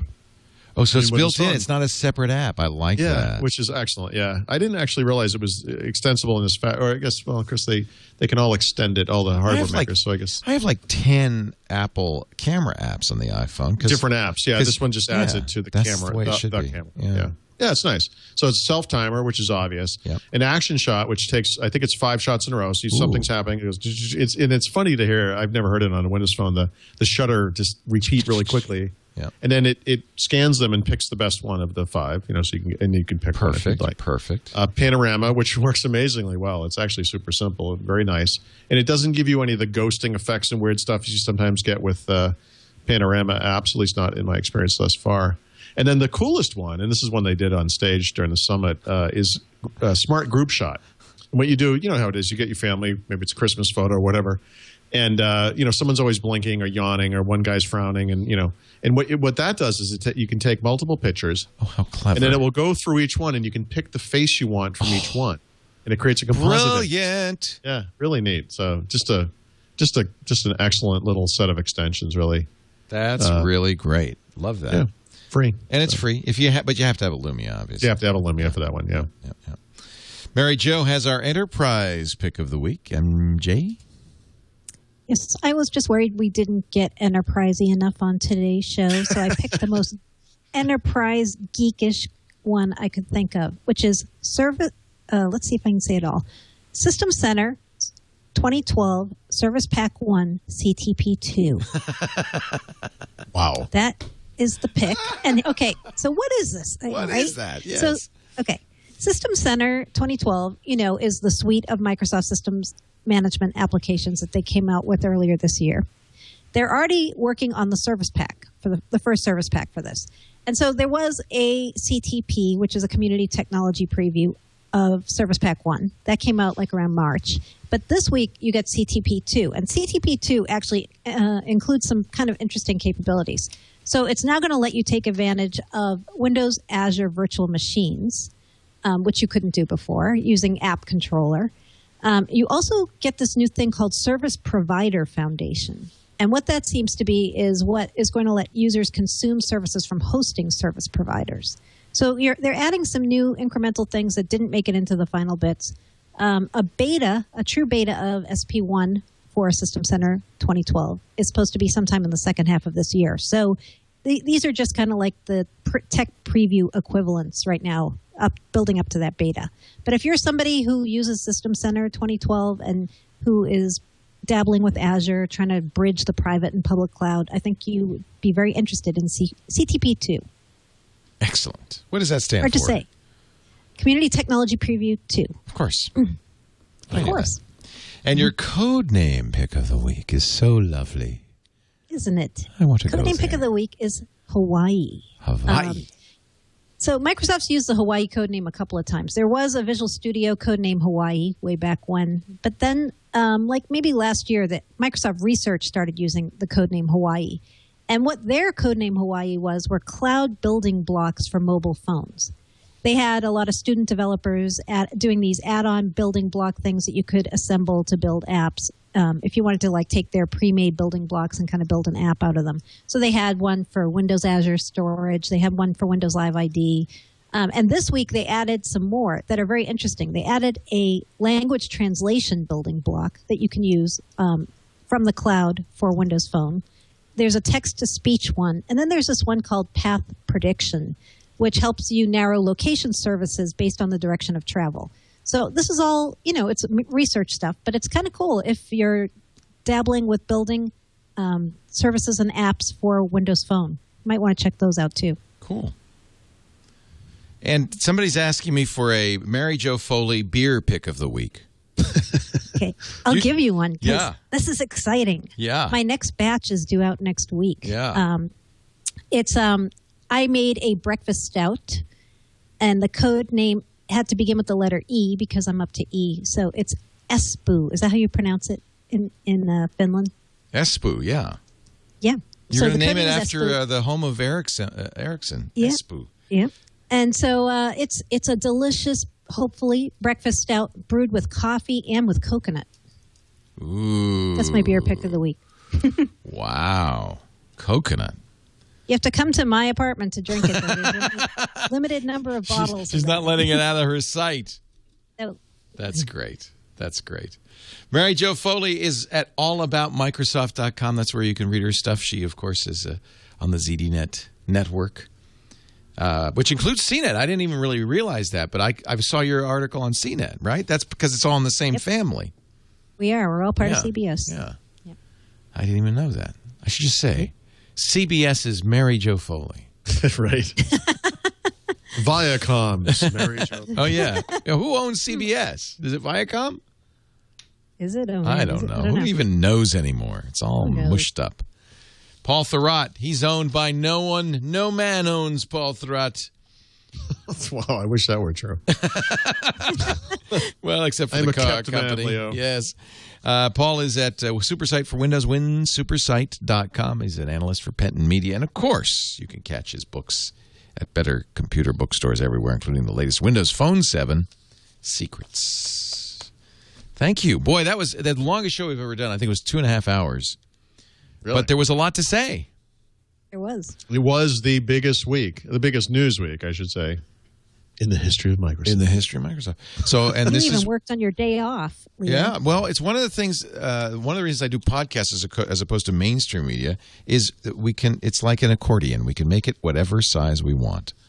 And if there's a lot of It's like right. I often think of it as an accordion, Yeah. a finely tuned accordion. tuned accordion. It's a bellows instrument of some Lamborghini kind. made an accordion, that would be Windows Weekly. Thank you, Paul Thurrott. Thank you, Mary Jo. Thank you all for joining us. Normally we do Windows Weekly on Thursdays, 11 a.m. Pacific, 2 p.m. Eastern. And we will be back, I think, on schedule, 1800 UTC next Thursday. Yep. Thank you for changing, too. Oh, no. You know what? I was actually glad I had kind of a light day yesterday because we had pre-recorded iPad today because Sarah's in London. And so I just kind of took yesterday off instead. And I really did want to. We would not have been able to give it this long of a show if we had done it on Thursday. So I was actually very glad we could do it today. We wanted to give it that time. Cool. Thank you, everybody. We'll see you next time on Windows Weekly.